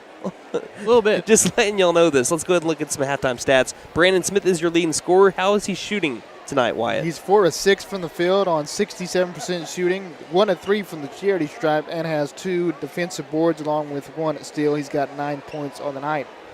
Alex Dooney, he's 2 of 4 tonight on 50% shooting, has 7 points, 1 of 2 from 3, also 2 of 2 from the charity stripe, and he also has 2 steals. Malachi Rice is 2 of 4 from the field. That's good for 50%. He also has 1 made at 3, 50% from 3 tonight, and also 50% from the charity stripe. He also has 3 defensive boards and 2 steals. Malachi Rice with 6 points overall. Devontre McKendrick, he's 2 of 3 tonight, got 4 points and also 1 defensive board, also has 1 steal. And looks like Isaiah Highshaw has 2 points tonight on 1 of 3 shooting. That's good for 33%. That's going to round out your scoring. Hey, I got my family around me right now. I got my uncles, my Uncle Kenneth, my Aunt Pam, my Uncle Billy, all of them over here. You want to say anything on the air? You want to say anything on the radio?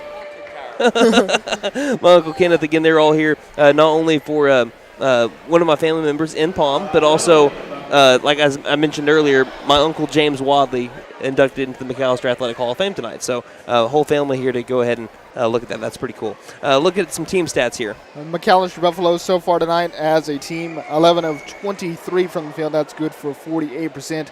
Sapulpa Chieftains, they are 13 of 26. That is good for 50%. McAlester Buffaloes, 2 of 8 from 3. That's good for 25%. Sapulpa Chieftains, 4 of 9. That's good for 44%. From the charity stripe tonight, your McAlester Buffaloes, 4 of 7. That's good for 57%. Sapulpa Chieftains, 8 of 13. That is good for 62%. McAlester Buffaloes with 10 boards, 2 offensive, 8 defensive. Looks like Sapulpa with 7 offensive boards and 9 defensive boards. That's good for 16 boards overall. Also, looks like McAlester Buffaloes, they have forced 9 Sapulpa turnovers. They have 8 steals. And Sapulpa Chieftains, they have, looks like, or rather McAlester has, looks like, 10 turnovers here tonight. Sapulpa has 7 steals and McAlester with 1 block. All right, so looking at those stats, also want to say one more thing. One thing I'm really glad that has translated from Bob Bromley Gymnasium to the McAlester Activity Center, Chuck-a-Duck. Love it. I think we're one of the few schools that we've ever gone to that does like Chuck-a-Duck at halftime.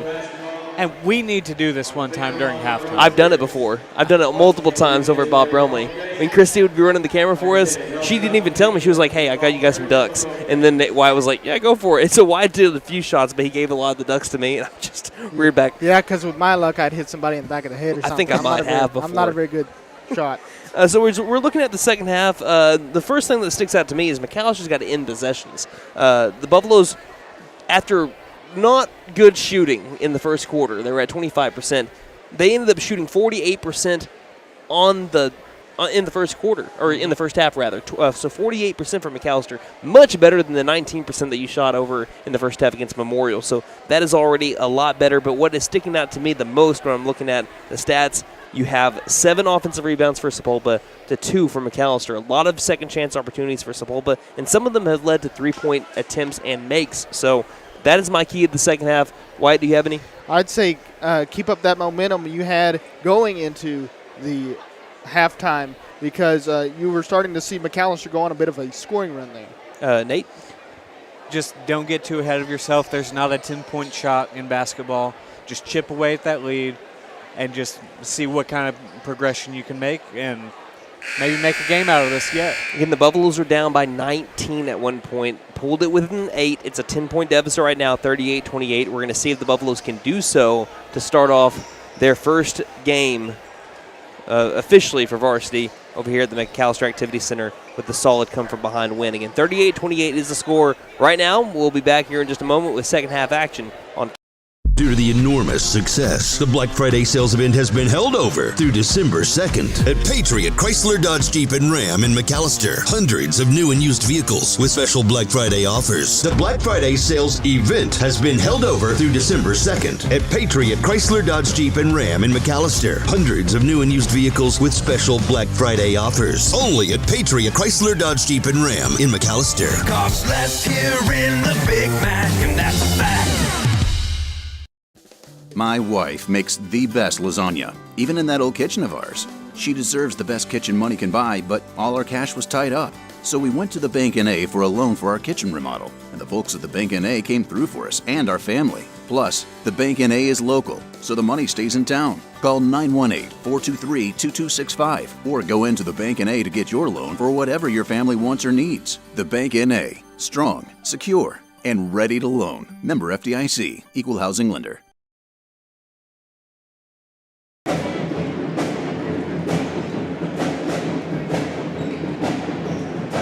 Thank y'all for tuning in again. A lot of people learning some first game things when it comes to us. We had a little bit of the technical difficulties in the first half, but thank y'all for sticking with us. We ended up fixing it. It's all good to go. Nate, you're a pro.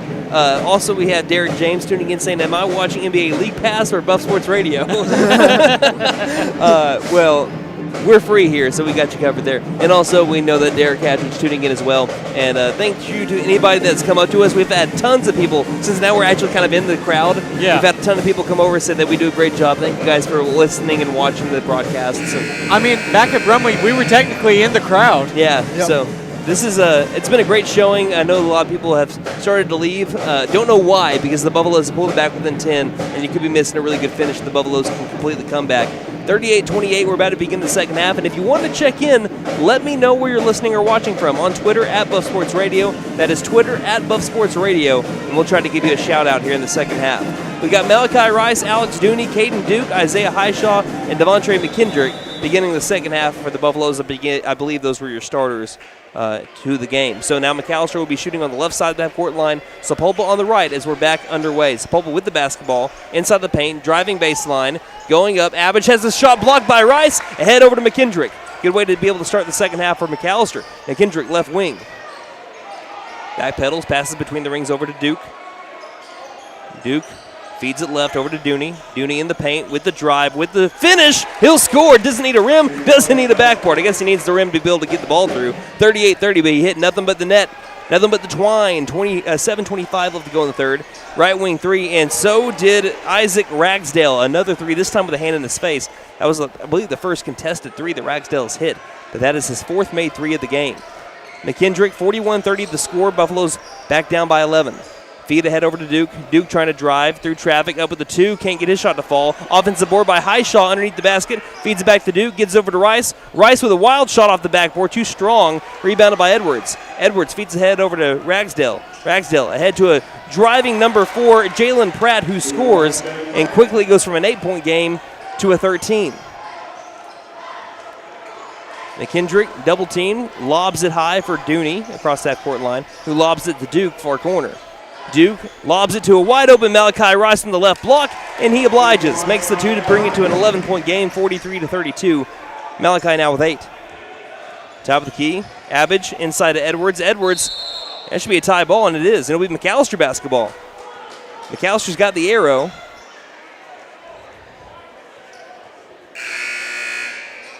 As Pickett and Brandon Smith will check in for Highshaw and Duke, and it will be McAlester basketball. I don't think McAlester knows that it's McAlester basketball.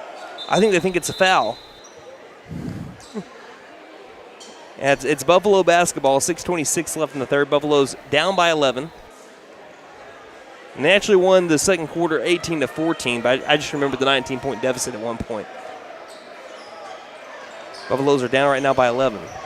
McKendrick, left wing, trying to drive, kicks it out near corner. Malachi will take another three. Paint it gold! Malachi Rice from downtown. Like I said earlier, Happy learned a putt. It's an 8-point game, 43-35.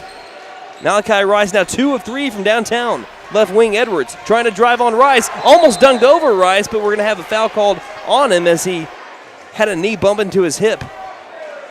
That would have been a fantastic dunk had Kylan Edwards finished it and would have gone on a lot of highlight reels. Have you known anybody to ever dunk on Malachi Rice? Very rarely. That's Rice's second personal, by the way. First one on the Buffaloes here in quarter number 3. Edwards' first shot is no good. That's one thing the Chieftains have struggled at the free throw line since being 5 of 6 to begin. Yeah, they're 8 of 14.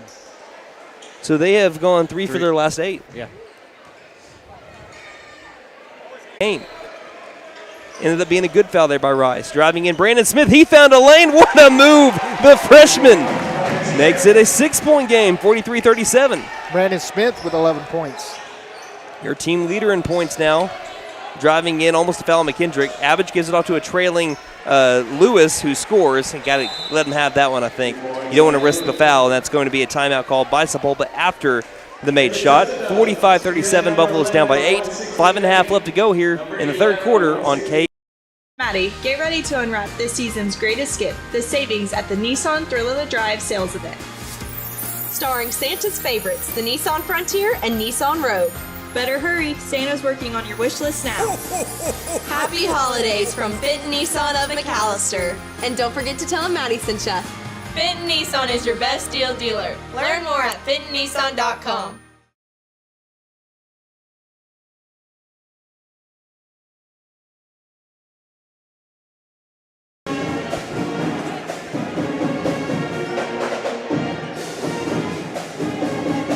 Welcome back to McAlester, Oklahoma.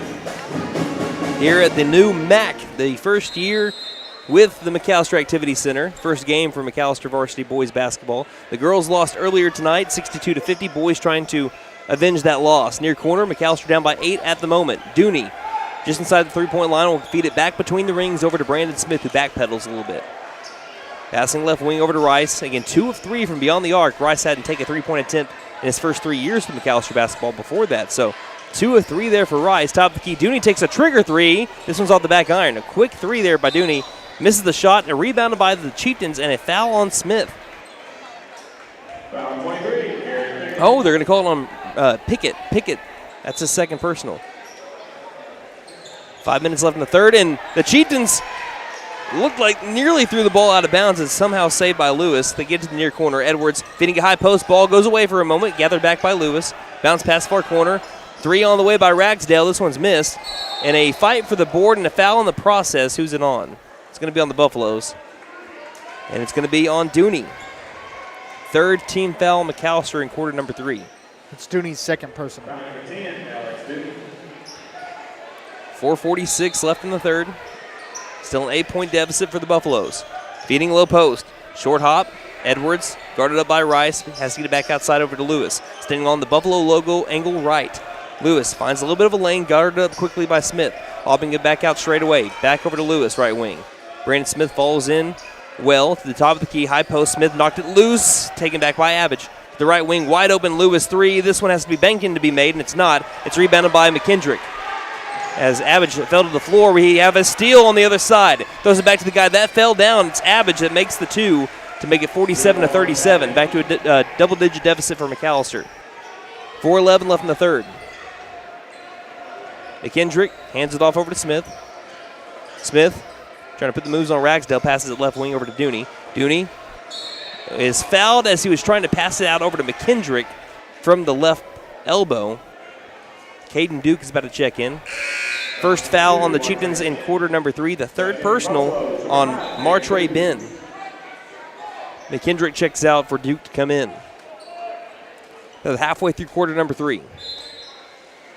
Smith looking, gets it near corner. Trigger 3 on the way by Dooney as he is fouled on the shot. That shot was short, and it might have hit the left side of the backboard. But Dooney's going to get 3 free throws here.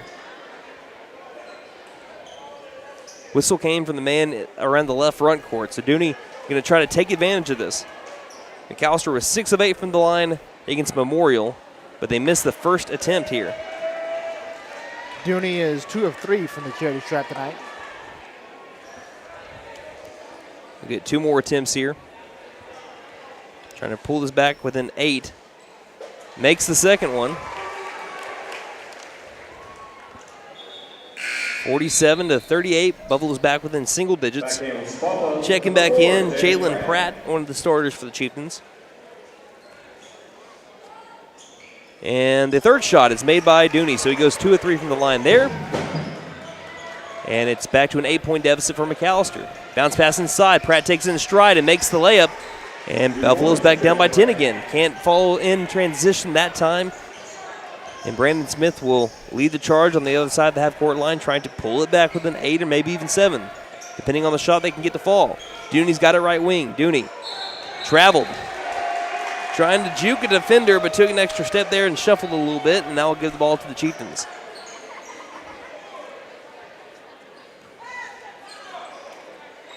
.336 left in the third. It's 49-39. Inbound along the near sideline over to Jalen Pratt. Excuse me, that's Zach Lewis with the ball. Across half-court line. Shovel pass, high post. Taking the free throw line jumper is Abbage, and it's nothing but net. 51-39. 12-point deficit for the Buffaloes. 3:20 left in the third.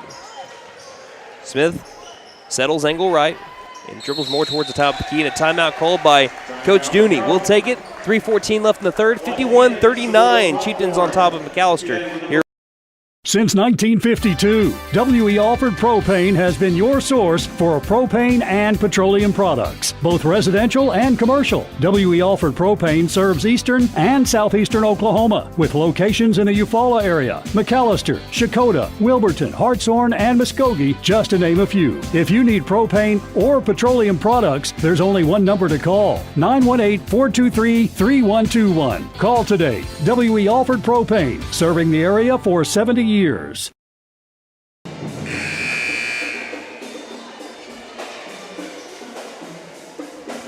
Welcome back to the MAC. I'm Brandon Green along with Wyatt, the Cadillac Kid Hubbard, and downtown Dave Brown here at McAlester, Oklahoma's McAlester Activity Center. 51-39, Chieftains lead the Buffaloes in the boys game. 3:14 remaining in the third. Buffaloes with the basketball. Buffaloes down to 3 timeouts, same as the Chieftains. Inbound to Pickett, left wing. Gets it back over to Dooney. On a short hop, Dooney gathers it back and double dribbled. Dooney thinks I think I agree with Dooney this time. Dooney doesn't think he double dribbled because he couldn't get the handle on the ball first, but they're looking at it as a double dribble to where they're going to say he officially started the dribble as he was trying to gather the ball. And that's what Dooney was trying to plead his case to his dad and head coach Mike Dooney for, and I agree with him. I don't think that was a double dribble that time. Pass to the top of the key. Lewis with the ball. Lewis guarded up by Pickett. Pickett's got him in the front court. Lewis works around the arc, and this is going to be a pass that was into the hands of, who is that, number 4, Jalen Pratt, but it sailed out of bounds, and it will give McAlester possession here, trailing by 12. Sapulpa now with 10 turnovers, McAlester with 13. 2:52 remaining in the third. Duke will run it down the floor. Duke, angle right. Directing a little bit of traffic here, being guarded by Ragsdale. Tries driving, Euro step, floater up, and Duke got the roll. Pulls McAlester back within 10, 51-41. But ISO ball there for Caden Duke, who was the leading scorer back on Tuesday against Memorial with 9. Driving in, Edwards ran into a Buffalo. Is it going to be on Rice, or is the foul coming before that? It'll be before that on Dooney. That's his third personal. Pouncel's about to check in. Leave is probably going to come in for Dooney with the 3 fouls. And there's the passing of the baton. I love that. I love that new tradition that we're kind of starting. Again, when you think of a relay team, those 4 people, they're trying to be in unison. That's what you're trying to do when you're passing the baton on to the next person that's coming onto the bench and subsequently onto the floor. Free throw line jumper by Abbage. That thing is money for him. Chieftains leading in by 12. He's got 11 points. 2:20 left in the third. McKendrick left wing. Will step beyond the white line on the edge of the circle. Passing angle right over to Duke. Threw it straight to number 4, Jalen Pratt. All alone, makes the layup, and it's 55-41. McKendrick across the half-court line, back down to a 14-point deficit for McAlester. That maybe should have been a foul on Ragsdale. Long 2 is going to be missed by McKendrick. Ball's being bounced around, and we have a foul called. And this one's going to be on McKendrick, his second personal. And that's already foul number 5 on McAlester, so 2 free throws coming up too. Well, it seems so far in the third quarter, that should be 2 free throws here. That's foul number 5 on McAlester. We should be, there's 2 free throws. Again, everyone's kind of got to get used to the new rule. For Memorial, they had it down with the exception of the offensive foul that led to the 5th foul. They thought that should have been 2 free throws. The scores table did it first. But, of course, it just works the same way in that instance. That time the refs had to be reminded by Coach Nagel over here that that was indeed foul number 5. Edwards' first free throw attempt is no good. They have just struggled from the line. They're trying to help McAlester out. They're now 8 of 16. Again, 3 for their last 10 from the line.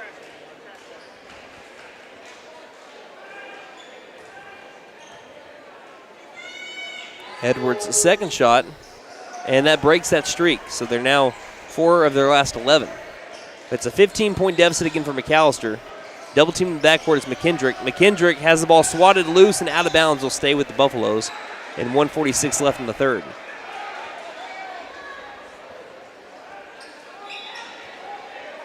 Smith inbounds over to Pouncil. Pouncil threads the needle, finds Pickett in the backcourt. Pickett passes it back to McKendrick across the half-court line. They'll set up the offense. Instead, McKendrick will drive, runner up.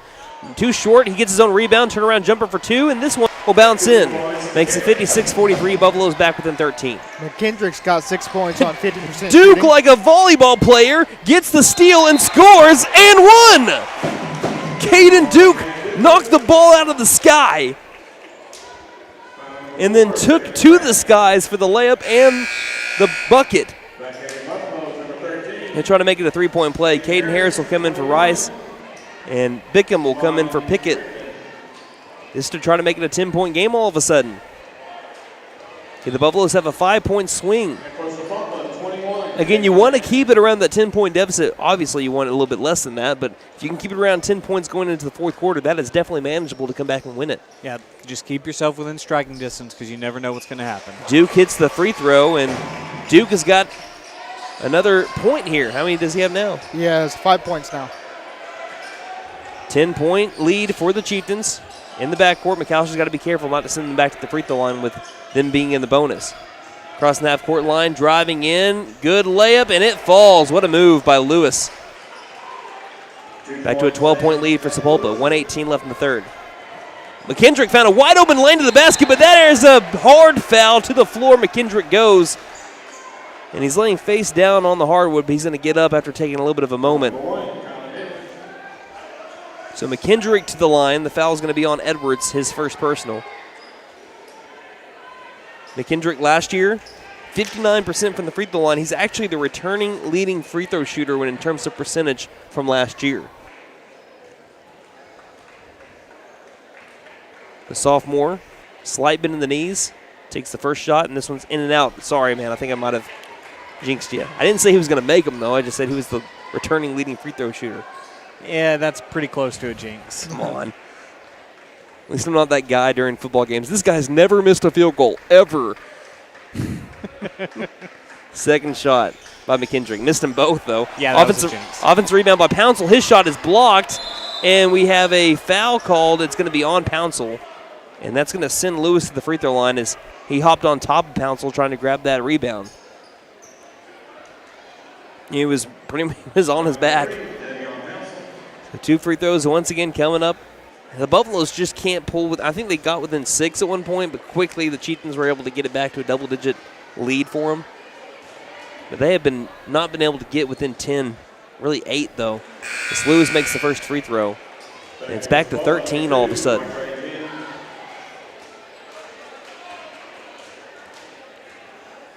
Second shot, but with Lewis, no one down low to rebound for him. He doesn't need it. Makes the shot, 60-46. McAlester will inbound. Pouncil with the basketball. Pouncil stopping left wing, picked up his dribble. Looks for somebody, finds Harris between the rings. Passes angle right over to McKendrick, and a foul called on the Chieftains. That's going to be the 5th foul, so it's going to send McKendrick back to the free throw line, trying to avenge the last couple of free throws he missed his last trip.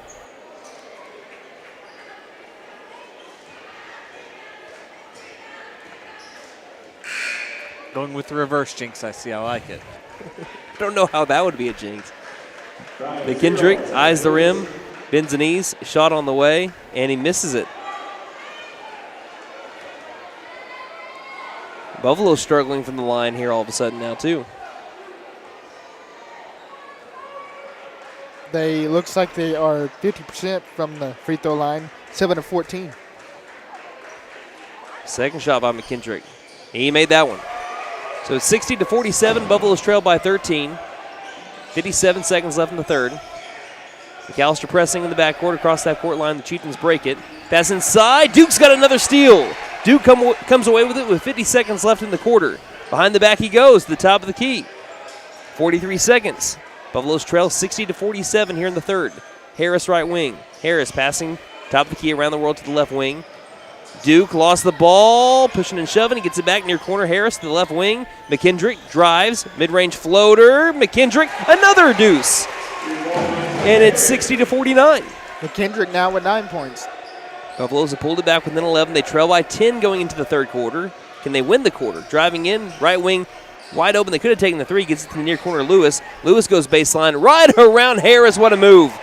Makes it 62-49. 7 seconds left in the third. Buffalo's got to hurry up. 4 seconds. McKendrick across half court line. 2 seconds. 1 second. Got to shoot the ball. Bickham. They can't get it off in time. And we go to the fourth quarter. Put those fours up in the air, Buffalo fans. 62-49. Chieftains lead the Buffaloes. Vickers Power Sports wants to treat you to the perfect work ally this holiday season. It's the Can-Am Defender. Right now, visit Vickers Power Sports to see all the packages available of the Can-Am Defender. For a limited time, get up to $2,000 rebate on 2023 Can-Am Defender models. You won't need to work hard to work better. So stop by for the perfect holiday gift. Offer ends December 31st, 2023. Certain conditions apply. See Vickers Power Sports for details at 1904 South Main, McAlester. You can tell it's Christmas time at Vickers Furniture. Yes, we have your $10,000 tickets. Plus, with football season in full swing, a large selection of recliners are on sale right now. And when it's time to crash, we even have mattresses Christmas sale priced. Merry Christmas from Vickers Furniture, 215 South 2nd Street in McAlester. Vickers Furniture, we're right here with you.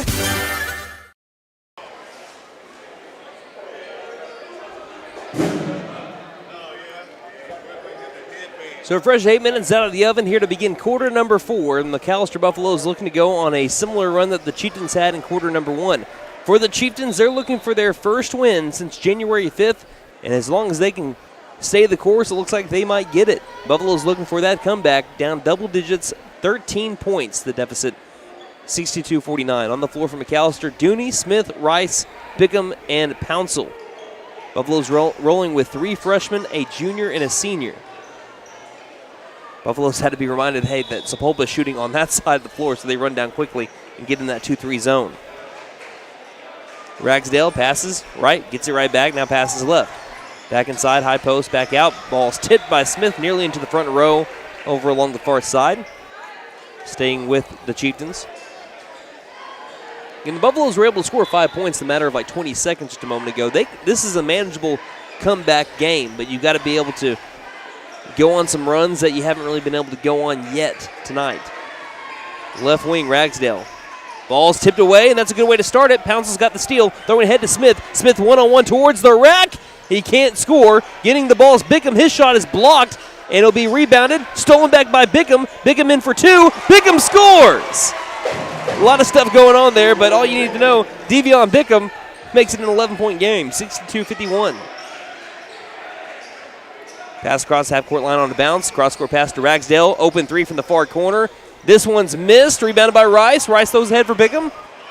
Down the near sideline, surveying the field, stops and waits for his offense. He'll pass an angle left. Smith takes the three. It's off the back iron. Rebounded by Edwards of the Chieftains. Taking it down the far sideline with a dribble. Boy, that three would have reignited the MAC here. Still in an 11-point deficit. Certainly, it's one to come back from with the time you still have. Pass out top of the key. Lewis says, what about this? Makes it a 14-point deficit with his 14th, 15th, and 16th points of the game. 65-51. Every time McAlester gets a little bit of momentum, Sapulpa sniffs it out. Huge credit to the Chieftains for that. Dooney tries to find Rice along the far sideline. It's tipped out of bounds by Jaden Lanham. 6.5 to go here in the game as we have McKendrick. He was getting ready to check in, but again they said, you got to take the baton. Handed it off over to Bickham. So he checks in for Bickham. McKendrick gets the inbound immediately. Under 6.5 left to go in the game. McKendrick straight away with the ball. Dribbles angle left. Will hand it off over to Smith. Smith in through traffic, and he's going to be fouled on his way towards the rim as he threw up a prayer. 2 free throws on the way for the freshman. Foul number 4, Ted Brown. The Buffaloes need to convert from the line here. Obviously, Smith has had a great day, already a new career high for him. But he misses the first free throw. No matter what happens tonight, though, you're seeing a little bit of strides being made. It's always tough to be able to start off your new season with a new head coach against one of the top teams in the state in Memorial, in which Smith made the second free throw there to bring it to a 65-52 game. But you're seeing strides being made. Quarter number 1 was rough, but quarters 2, 3, and 4, they've been looking a whole lot better. They just haven't been able to pull it back within striking distance of ever getting a lead here. The closest they got was 6. Right wing, 5:55 remaining. 13 points is the deficit right now. And this is where no shot clock is really going to hurt McAlester too. Left wing, passing high post. Abbage, near corner, wide open three by Ragsdale. That one's good. Hit 3 in the first half. Hadn't made one in a while, and now he hits a big one to give the Chieftains their largest lead in quite a while. 68-52, 5:38 left to go in the game. We'll take a break and be back here on K.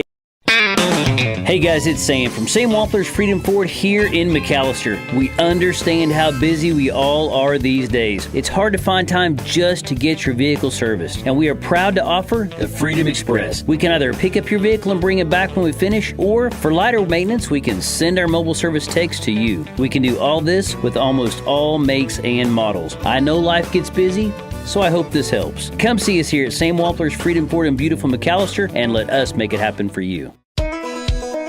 Best Western Inn and American Lodge and Suites in McAlester are both locally owned and operated. Both offer clean and comfortable rooms at a great price. Best Western Inn and American are proud sponsors of McAlester Buffalo Sports, wishing the best of luck to all the players and coaches. Remember, when you need a clean, comfortable room at a great price, think Best Western Inn and American Inn Suites, both located on the 69 bypass in McAlester.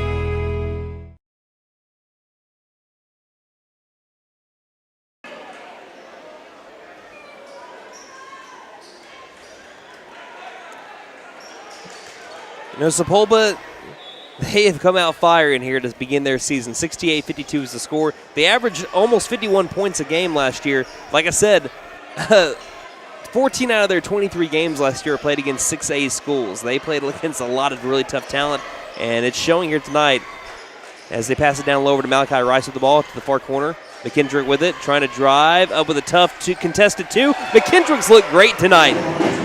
He's got 11 points, and for McKendrick, that's a new career high. 68-54, 14-point deficit for McAlester. 5:09 left to go in the game.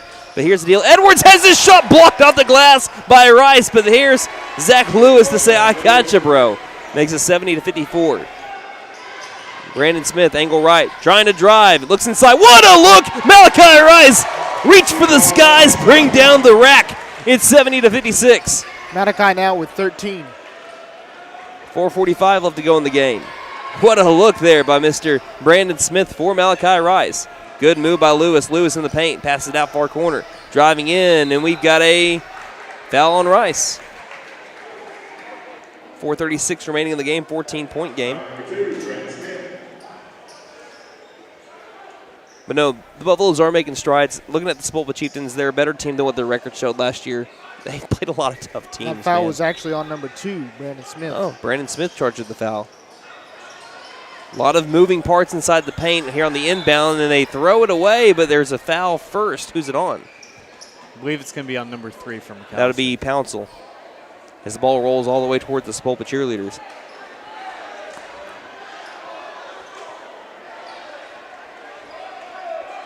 So, they're going to call an offensive foul on Sapulpa. Okay. So it's an offensive foul on Sapulpa. Who's the guy over? I've been seeing him throughout the game. Who's the coach for Sapulpa on the far sideline? I guess he's getting film. Okay, I see. Far corner, Dooney for 3. This one's going to be off the back iron. I just looked up for a second. I saw him with his arms out like that emoji. It made me chuckle for a minute. Sapulpa with the basketball up by 14. 4:15 left to go in the game. Right front court. And Lewis will be fouled by Dooney.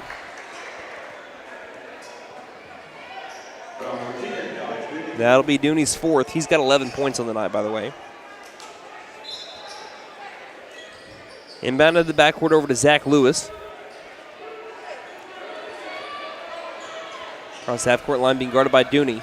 Driving in, Lewis for 2, missed the shot. Rice says, give me that. Passes the head over for Smith. McAlester with the numbers, 3-on-2. Smith drives towards the rim, throws it hard off the glass. Late whistle, Smith will go to the line. I told y'all, remember the name Brandon Smith, just a freshman. He was the first interception for McAlester in the football season. The first Buffalo to get an interception in the football season was Brandon Smith. And here tonight he's been balling. I was going to say, after football season, you're never going to forget his name. That's right. That's his 13th point as Pouncil checks out, and so does Dooney. Duke came in, and so did Pickett. Smith misses the second free throw. Duke almost made a great move to go back and get the rebound, but eventually it's taken by the Chieftains. 13-point game, 3:50 left to go in it. Right wing Ragsdale thought about the 3. He's made 4 of them tonight. Drives in, kicks out far corner. Over to Pratt. Pratt guarded up by Duke. McAlester, man-to-man defense here. Double teaming around the far sideline, and there'll be a timeout called by Nagel. And the Chieftains will take it with 3:38 remaining in the game. 13-point deficit for the Buffaloes here on KNE. Vickers Power Sports wants to treat you to the perfect work ally this holiday season. It's the Can-Am Defender. Right now, McAlester Direct Primary Care offers 24/7 access to your provider, deeply discounted rates on labs and imaging, more time with your provider, unlimited appointments, same day or next day appointments, and even home visits for a flat monthly membership fee. We don't accept insurance, but all are welcome to join. Dr. Bradley Cross has joined Dr. Chris Bean, Dr. Chelsea Burgess, and Joy Ald APRN, who are accepting new patients. For more information, please stop by our office, McAlester Direct Primary Care at 6th and Carl Albert, or give us a call at 918-233-6522. Elevate your game with Freeze and Flare Heat and Air. Get your new home system today at $500 off, plus a 5-year labor and 10-year parts warranty. It's a slam dunk for your basketball comfort. For a limited time only, use the keyword basketball. Get your courtside offer today. Don't despair. Call Freeze and Flare in McAlester at 918-424-7135. We are fully licensed, bonded, and insured. Mechanical license number 001-44485. Buffaloes 57 here in the boys' game. The girls lost earlier tonight 62-50, but again, game was much closer than the 12 points shows. It was a 1-point game going into the fourth quarter. Buffaloes led it by 2. It reminded me a lot of the game from a couple of years ago, the one that McAlester lost against Sapulpa in the Shawnee tournament, but eventually McAlester won the championship game that year. Sapulpa with the ball for the boys, so currently at the top of the key. Abbage gets it inside over to Lewis, who goes up for 2 and scores on Garrett Pickett. And it's 15 points again. 3:24 left in the game. Smith across the half-court line, shovel pass left wing over to McKendrick. McKendrick stops high post. Back out, right wing 3 by Rice. This one takes a bounce over the backboard. There's a good chance that when it comes to percentage, Malachi Rice might be McAllister's best three-point shooter right now. I wouldn't be surprised. He's 2 of 4, 50%. I think the only other person you're looking at right now is Caden Duke. That should have been a travel. Double team, now pass across the half-court line. They'll feed it over to the right wing, over to number 3, that's Ragsdale. Passes back left wing. Edwards guarded up well. Under 3 minutes left in the game in a 15-point game. McAlester upping the aggressiveness defensively. Far corner, driving baseline. Pratt lost the ball, but he's fouled first by Duke. Speaking of Zach Lewis, guys had 20 points tonight. That was Duke's third personal foul. Chieftains have lit up the scoreboard. They've really shot at Lynch and McAllister's missed shots and their turnovers. Bounce pass to an Edwards who's open off the right block. Pickett tried falling in late. He fouls Edwards in the process. 2 more free throws coming up for the Chieftains. That's Pickett's third. Pickett averaged 3.3 points a game from a year ago, 2.8 boards a game. The first shot for Edwards is nothing but net, and it's back to 16 points. Largest lead for the Chieftains was 19. McAlester brought it back to a 6-point deficit, but Chieftains got to give them all the credit in the world. They battled adversity when McAlester would, as the second shot's missed, rebounded by Rice. They never let McAlester get back into this one. 2:41 left to go in the game. Far corner, McKendrick takes the far corner 3, and McKendrick painted gold. Another 3 by the sophomore, and down the near sideline, we're going to have a foul called. McKendrick has 14 points tonight. And his previous career high was 9. Foul was on Pickett, so 2 free throws coming up. I actually don't mind the mentality here. Go aggressive. If you foul, you foul. That stops the clock, and they get 2 free throws to try to earn it against you, and they missed another one. For a little while, they went 3 of 11 from the free throw line during one span. So try to have them beat you at the free throw line. Give yourself some more time. If you foul, you foul. Just don't try to foul out with some of your top scorers. Second shot. And they miss them both. And there's a foul called on Sapulpa down low. It's going to be on number 2, Martre Ben, and he is fouled out. So Ragsdale have to check in. Dooney will come in as well for Pickett, who has 4 fouls himself. Again, I've seen crazier things with 2 minutes, 33 seconds left in a 13-point deficit. Like I said, I believe it's still winnable, but you have to be able to continue to get some momentum here. A good start is getting a 3-pointer to fall, 2 missed free throws, and maybe try to score in this possession. Smith passing to the far corner. You can't risk a turnover there. They're trying to find Duke. A lot of long passes. I think something that Coach Dooney and his team is going to work on Monday. Shorten the length of your passes. Because there's been a lot of long ones and easily telegraphed for the Chieftains tonight. Top of the key. Smith thought about the long 3 and still dribble inside. Finds a lane. Goes up with a tough 2. How'd he get that roll? The Buffalo bounce to make it 73 to 64, I believe. No, 62. They had it quick on that one. 11-point deficit for McAlester. But you can't leave him wide open, who misses the 2. Rebounded by McKendrick. McKendrick looking ahead for Dooney. Dooney, one-on-one towards the rim. Stops. Goes up for 2. He can't get the bounce, though. McAlester needed that shot to fall. And a foul called on McAlester. It was one-on-one. Dooney slipped a little bit along the right block. If he would have made that one, it's all of a sudden a 9-point game. Fouls on Smith. That is his third.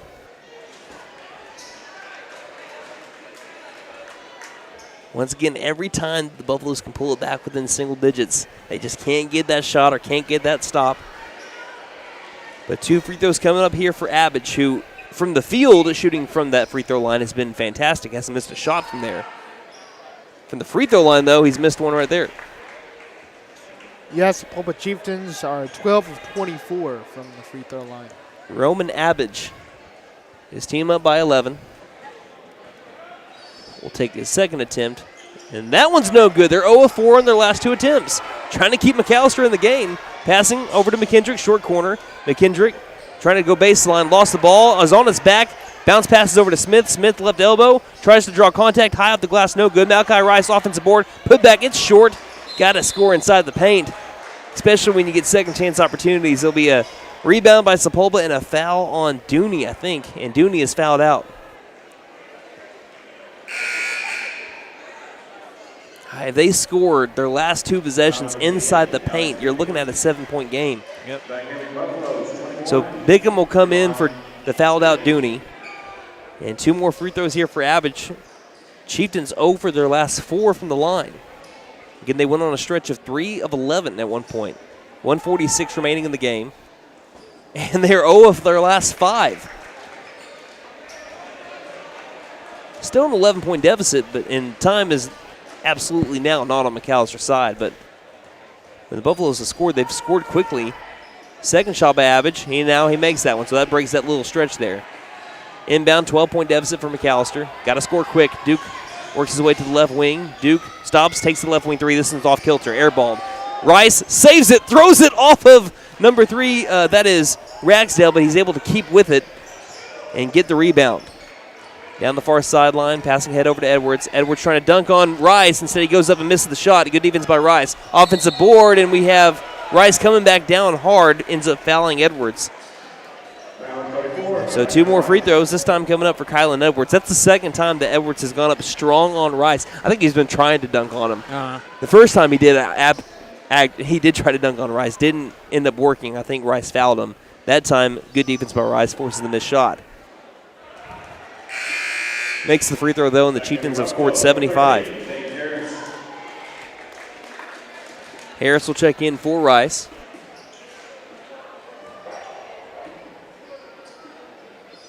Second shot by Edwards is good. 76-62. Buffalo's back down by 14. 1:19 left to go. Smith, right wing. Tries to find a lane, drives in, stops along the baseline, goes up for 2 and misses. In the backcourt with the ball, Lewis splits the defenders. What a move by Lewis. Goes towards the right elbow and will dribble it back out beyond the perimeter. 60 seconds remain. Lewis passing it off near corner, rather. Jaden Pratt around the world to the far corner. Edwards dribble along the baseline, passes it up to Average. Inside the paint, lost the ball, stolen by McKendrick. McKendrick looked like he was fouled, and he is. It's team foul number 4 on the Chieftains. Foul is on Lewis. I think that's his 4th. Yeah, it is. And 3 new players coming in. Got Jake Monroe. Got Pouncil coming in. And also, I believe that's Duff that checked in for the Buffaloes. Checking out was Duke, McKendrick, and Smith. 41 seconds left in the game. Pouncil, right elbow. Good spin move inside the paint. Missed the shot, though, high off the glass. Rebounded by the Chieftains with 34 seconds left. Stopping. Dribbling back near corner. Lost the ball. Stolen by Monroe. Monroe, full speed ahead. 3-on-2. Who's got the numbers? Kicks it out far corner. Bickham will go baseline now. Good move inside the paint. Can't get the roll, though, and we have another missed shot inside the paint. Rebounded by the Chieftains. That's what this game ended up coming down to, is we have a ball that's errant. Diving for it. Good hustle play by the Buffaloes. Stolen by Monroe over to Duff. Duff up for a tough 2. Duff! It rolled around, did 2 rotations, and missed. Rebounded by the Chieftains, and there's the buzzer. So the Buffaloes were down by 19, got it back within 6, but again, like I said, all credit to the Chieftains, who never let McAllister really get back into the game, and they end up taking their first win since January 5th when they beat Lincoln Christian. And the Chieftains start off the season in the win column, go to 1-0. McAllister drops to 0-2 with their next game coming against their rivals by the Red River, the Durant Lions, next Tuesday. We'll have some stats from this one and also stats from the girls' game coming up with our final thoughts here on KNED. McAlester Direct Primary Care offers 24/7 access to your provider, deeply discounted rates on labs and imaging, more time with your provider, unlimited appointments, same day or next day appointments, and even home visits for a flat monthly membership fee. We don't accept insurance, but all are welcome to join. Dr. Bradley Cross has joined, Dr. Chris Bean, Dr. Chelsea Burgess, and Joy Ald APRN, who are accepting new patients. For more information, please stop by our office, McAlester Direct Primary Care at 6th and Carl Albert, or give us a call at 918-233-6522. Elevate your game with Freeze and Flare Heat and Air. Get your new home system today at $500 off, plus a 5-year labor and 10-year parts warranty. It's a slam dunk for your basketball comfort. For a limited time only, use the keyword basketball. Get your courtside offer today. Don't despair. Call Freeze and Flare in McAlester at 918-424-7135. We are fully licensed, bonded, and insured. Mechanical license number is 001-44485. Due to the enormous success, the Black Friday sales event has been held over through December 2nd at Patriot Chrysler Dodge Jeep and Ram in McAlester. Hundreds of new and used vehicles with special Black Friday offers. The Black Friday sales event has been held over through December 2nd at Patriot Chrysler Dodge Jeep and Ram in McAlester. Hundreds of new and used vehicles with special Black Friday offers. Only at Patriot Chrysler Dodge Jeep and Ram in McAlester. Costs less here in the Big Mac, and that's a fact.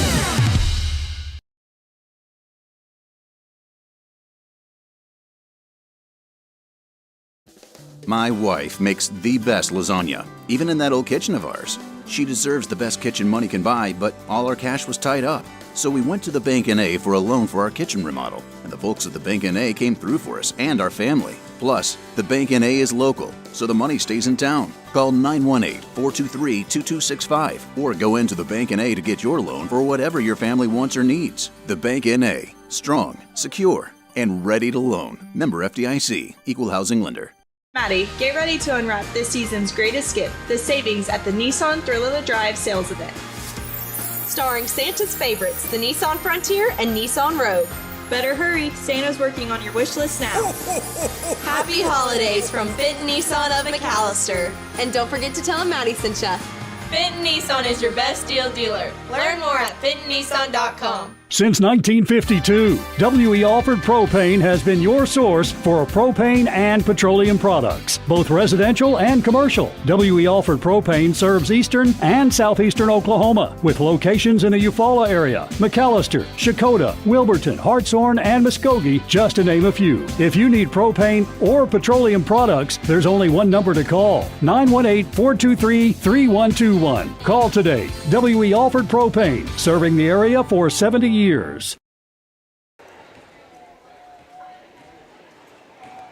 Welcome back to the McAlester Activity Center and the first varsity games at the McAlester Activity Center. The Sapulpa Chieftains ruined the Hall of Fame night for McAlester. Lady Chieftains ended up beating the Lady Buffaloes 62-50, and the Sapulpa Chieftains take down the Buffaloes 76-62. We'll talk on both those games, but starting off with the one that just finished up, the McAlester Buffaloes. It was a bad first quarter, and the Buffaloes really couldn't come back from it. That's really what it came down to. We'll talk about the final thoughts on that in just a second, looking at our leading scorers, and then we'll look at the team stats. Brandon Smith had 15 points on the night on 6 of 11 shooting from the field. That is good for 55%. Also 3 of 7 from the charity stripe. That's good for 43%. He also had 2 defensive boards and 1 steal. Devontre McKendrick, he had 14 points on the night on 6 of 9 shooting. That is good for 67%. Also 1 of 2 from 3. That's good for 50%. And 1 of 4 from the charity stripe. He also had 4 boards and 2 steals. Malachi Rice had 13 points on the night on 5 of 9 shooting. That is good for 56%. He also went 50% from beyond the arc. He was also 1 of 2 from the charity stripe and had 9 boards, 1 offensive board, 8 defensive boards, and 2 steals. Alex Dooney, he had 11 points tonight on 3 of 8 shooting. That is good for 38%. He also went 4 of 5 from the charity stripe, good for 80%.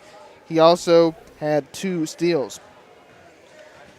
Caden Duke had 5 points tonight on 2 of 5 shooting.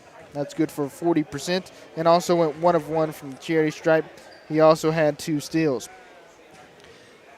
Devion Bickham went 1 of 2 tonight, had 2 points. Also, Isaiah Highshaw had 2 points on the night on 1 of 4 shooting. And I had 2 offensive boards for Isaiah Highshaw, and that's going around at your scoring. All right, looking at the team stats real quick for the McAlester Buffaloes against the Sapulpa Chieftains. Good news or bad news first, guys? Good news. Let's take a look at the bright side first. Good news, McAlester shot 24 of 53 from the field. That's good for 45%. Bad news, Sapulpa, they were 27 of 47 for 57% from the field. Shot near 60%. on the entire night. That's tough to beat. It is very tough to beat. McAlester was 4 of 15 from 3 for 27%, but the Chieftains 7 of 15. Both teams took the same amount of three-point shots. McAlester actually took 6 more attempts, and we'll talk about one of the reasons why McAlester didn't make this game closer in just a little while.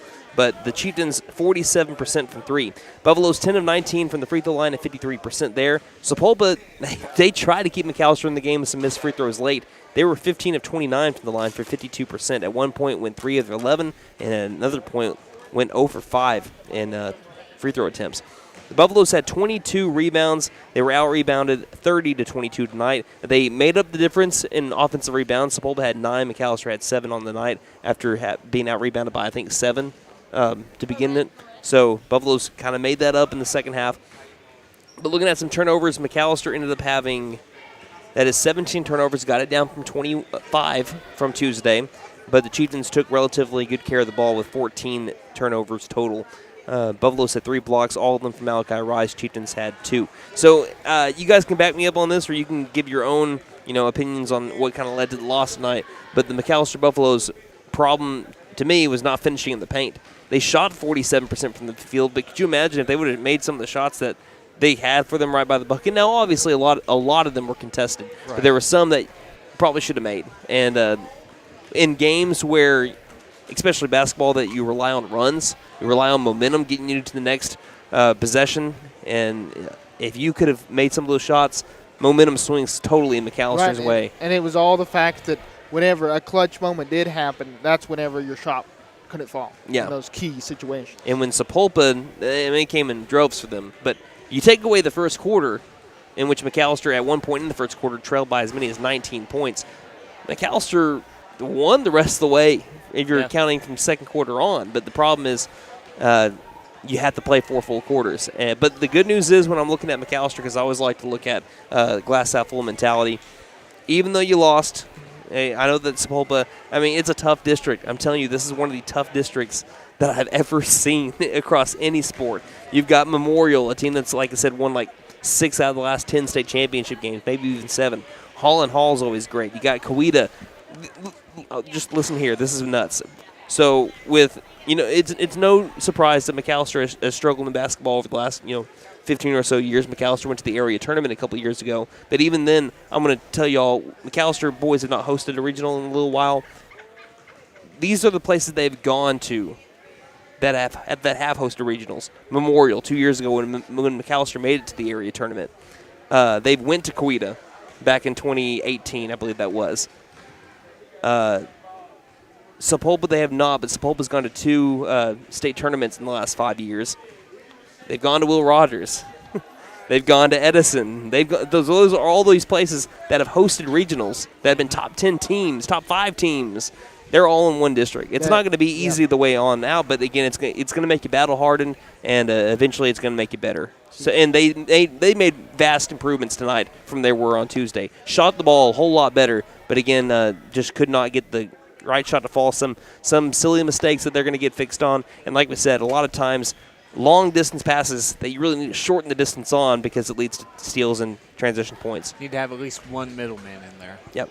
But they struggled to score in the first quarter, but really figured it out in that second quarter, and you can see them. They're starting to figure stuff out. Yeah, and new coach, new system, and like I said, as the season goes on, and Coach Dooney said in a preseason interview as well, he said that, it is a new system. It's going to take a little while to get used to it, but he says he believes by the end of the year you're going to start seeing McAlester start to click and start to get these wins. But with districts being brand new, they fall to 0-2.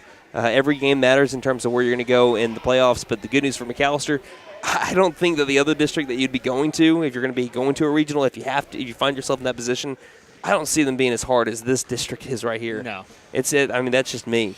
So let's go ahead and look at the girls' game now as they ended up falling in their game 62-50. It was a game that featured the last 3 state champions. Sapulpa from 3 years ago, McAlester from a couple seasons ago, and Sapulpa from last year. And it could be a preview of a future state tournament game. It reminded me, like I said, a lot of this Shawnee tournament game from a couple years ago, which McAlester led for a good majority of it. It was a close game going up until the fourth quarter, but a rough stretch of about 5 or 6 minutes doomed McAlester, led to Sapulpa winning the game. But guess who won the state championship later on that year? The McAlester Lady Buffaloes. It was a lot closer than a 12-point loss for McAlester. They were down by only 1 going into the fourth quarter. Like the Sapulpa Chieftain boys team, credit to the Chieftain girls of really running away with it. Let's go ahead and look at the final stats for the Lady Buffaloes and their leading scorers. Well, Tori Kilborn was your leading scorer for the Lady Buffs. She had 13 points on the night on 5 of 8 shooting. That is good for 62%. Also 3 of 5 from the charity stripe. That was good for 60%. And also has 7 boards.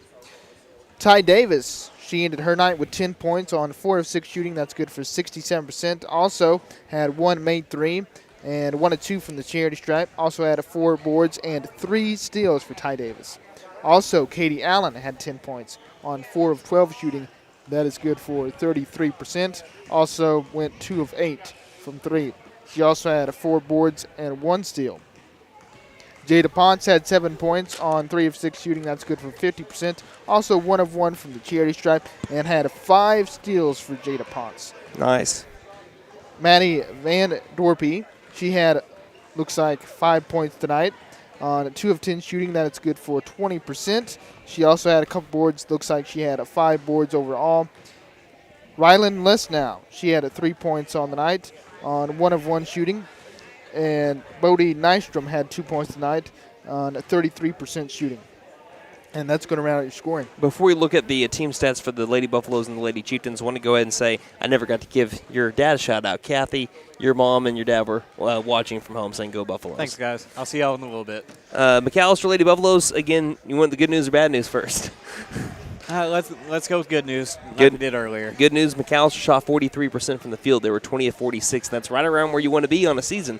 But the bad news, Sapulpa, they shot 48% from the field, so 5% better, near 50%. 25 of 52 from the field. The Lady Buffaloes were really good from 3, 6 of 17 for 35%. The Lady Chieftains, 3 of 18 for 17%. From the free throw line, the Lady Chieftains took 11 more free throws than McAlester did tonight. McAlester was 4 of 7 for 57%. Lady Chieftains were 9 of 18 for 50%. The Lady Buffaloes and the Lady Chieftains were really close when it comes to the rebound battle. 24 for McAlester, 25 for Sapulpa. But the Lady Chieftains had more second chance opportunities. They shot the ball 6 more times than McAlester, and in a close game, every one of those shots is going to matter. They had 4 more offensive rebounds than the Lady Buffaloes, who had 6. Looking at the turnover margin, McAlester ended up having 21 turnovers, which is matching what they had from Tuesday, and that is uncharacteristic of Coach Owen's teams. Again, when you won the state title a couple seasons ago, you were around 14 turnovers on the entire season. You didn't average around 20, and McAlester last year averaged at, what was the stat here? They averaged at 18.2 turnovers a game last year. So you got to get it back below the 20s, especially when you take on a team like Sapulpa. But they did force tonight. Let's see, they forced 14 turnovers. So Sapulpa played a cleaner game than McAlester by far, and that was another major difference in what led to Sapulpa's win tonight. But again, there's bright sides to find in everything of this. I think the bright side of McAlester Lady Buffalo's game is you got a lot of new players playing for you as well. You got Maddie Van Dorp, you got Rylan Lesnow that made some big minutes. Some people that are getting bigger minutes than they did the year before, like Avery Albertson played pretty well. Riley Forehand has played a good couple of games. And, of course, you got Tori Kilburn and figuring out how y'all are all going to mesh together after you didn't have her last season. So, and I really like what I'm seeing from Ty Davis here early, too. Oh, absolutely. Ty Davis didn't play point guard, I don't think, at all last year. And I've been calling them Davis dimes for some of the passes that she's been making. She's been fantastic. Again, she's had some turnovers that has led to, the other team getting more chances. But at the same time, you're going to take that with some of the passes, some of the points opportunities that they give you. And she's going to figure it out, too. She's only going to get better. She's just a sophomore. So I'm excited to see how the Lady Buffaloes build off of the loss. They lost by 12, but like I said, it was a game all the way through, and that's against a team that Darlene Caleb, the head coach of the Sapulpa Lady Chieftains and a 5-time state champion, said could be better than her best team last year. So if that is how you looked against what is more than likely going to be one of the best teams, top 2 teams in the state, it's a really good start and could be a future state championship or state tournament matchup if the Lady Buffaloes can keep on building and get to where what they think that they can be. And I see the potential for a future big-time rivalry here. No joke. If you're going to keep on staying in this district, if McAlester can keep on having the same level of success as they've had, the last couple of years, and of course Sapulpa's been Sapulpa for a long time now. If you can keep on having those two teams at the height of their talent, it could be a big-time rivalry, must-watch basketball. I mean, because right now you don't have Broken Bow on the schedule. You don't have Ada on the schedule. Both of those in basketball, big-time rivals, obviously Ada. Hugo, the battle of the Buffs. Yeah. Right. And, I mean, you still have Durant on the schedule. But outside of that, you don't really have a rival on the schedule. And Sapulpa's a prime candidate as any. Yeah, I'd say them. Coweta, probably Coweta too. So Coweta, Durant, and Sapulpa I could see as a big three of rivals to replace the Hugo and, as of right now, Ada and Broken Bow. But I hope that here in the near future we can get Ada back on that schedule. I hope so. Anyway, any final thoughts from you guys? No, I think that's just about going to do it. Yeah, y'all covered it pretty well. All right, so once again, thank you to our season sponsors, Sam Wampler, Freedom Ford, Best Western American, McAlester Direct Primary Care, Freeze and Flare Heat and Air, Patriot Chrysler Dodge Jeep and Ram, The Bank and A, Fenton Nissan, WE Offered Propane, Vigorous Power Sports, and Vigorous Furniture. A big thank you to our board operator, Todd Allen, for his work on tonight's game, as well as the work of Nate Brown on the camera. One final time from the McAlester Activity Center, a.k.a. the MAC in McAlester, Oklahoma. The ladies fell 62-50, and the boys 76-62 to the Sapulpa Lady Chieftains and Chieftains. Until Tuesday, when McAlester basketball travels down by the Red River for a rivalry bout with Durant, on behalf of Wyatt Hubbard and myself, this is Brandon Green saying, don't just have a great night, have a Buffalo night. Night, Harper.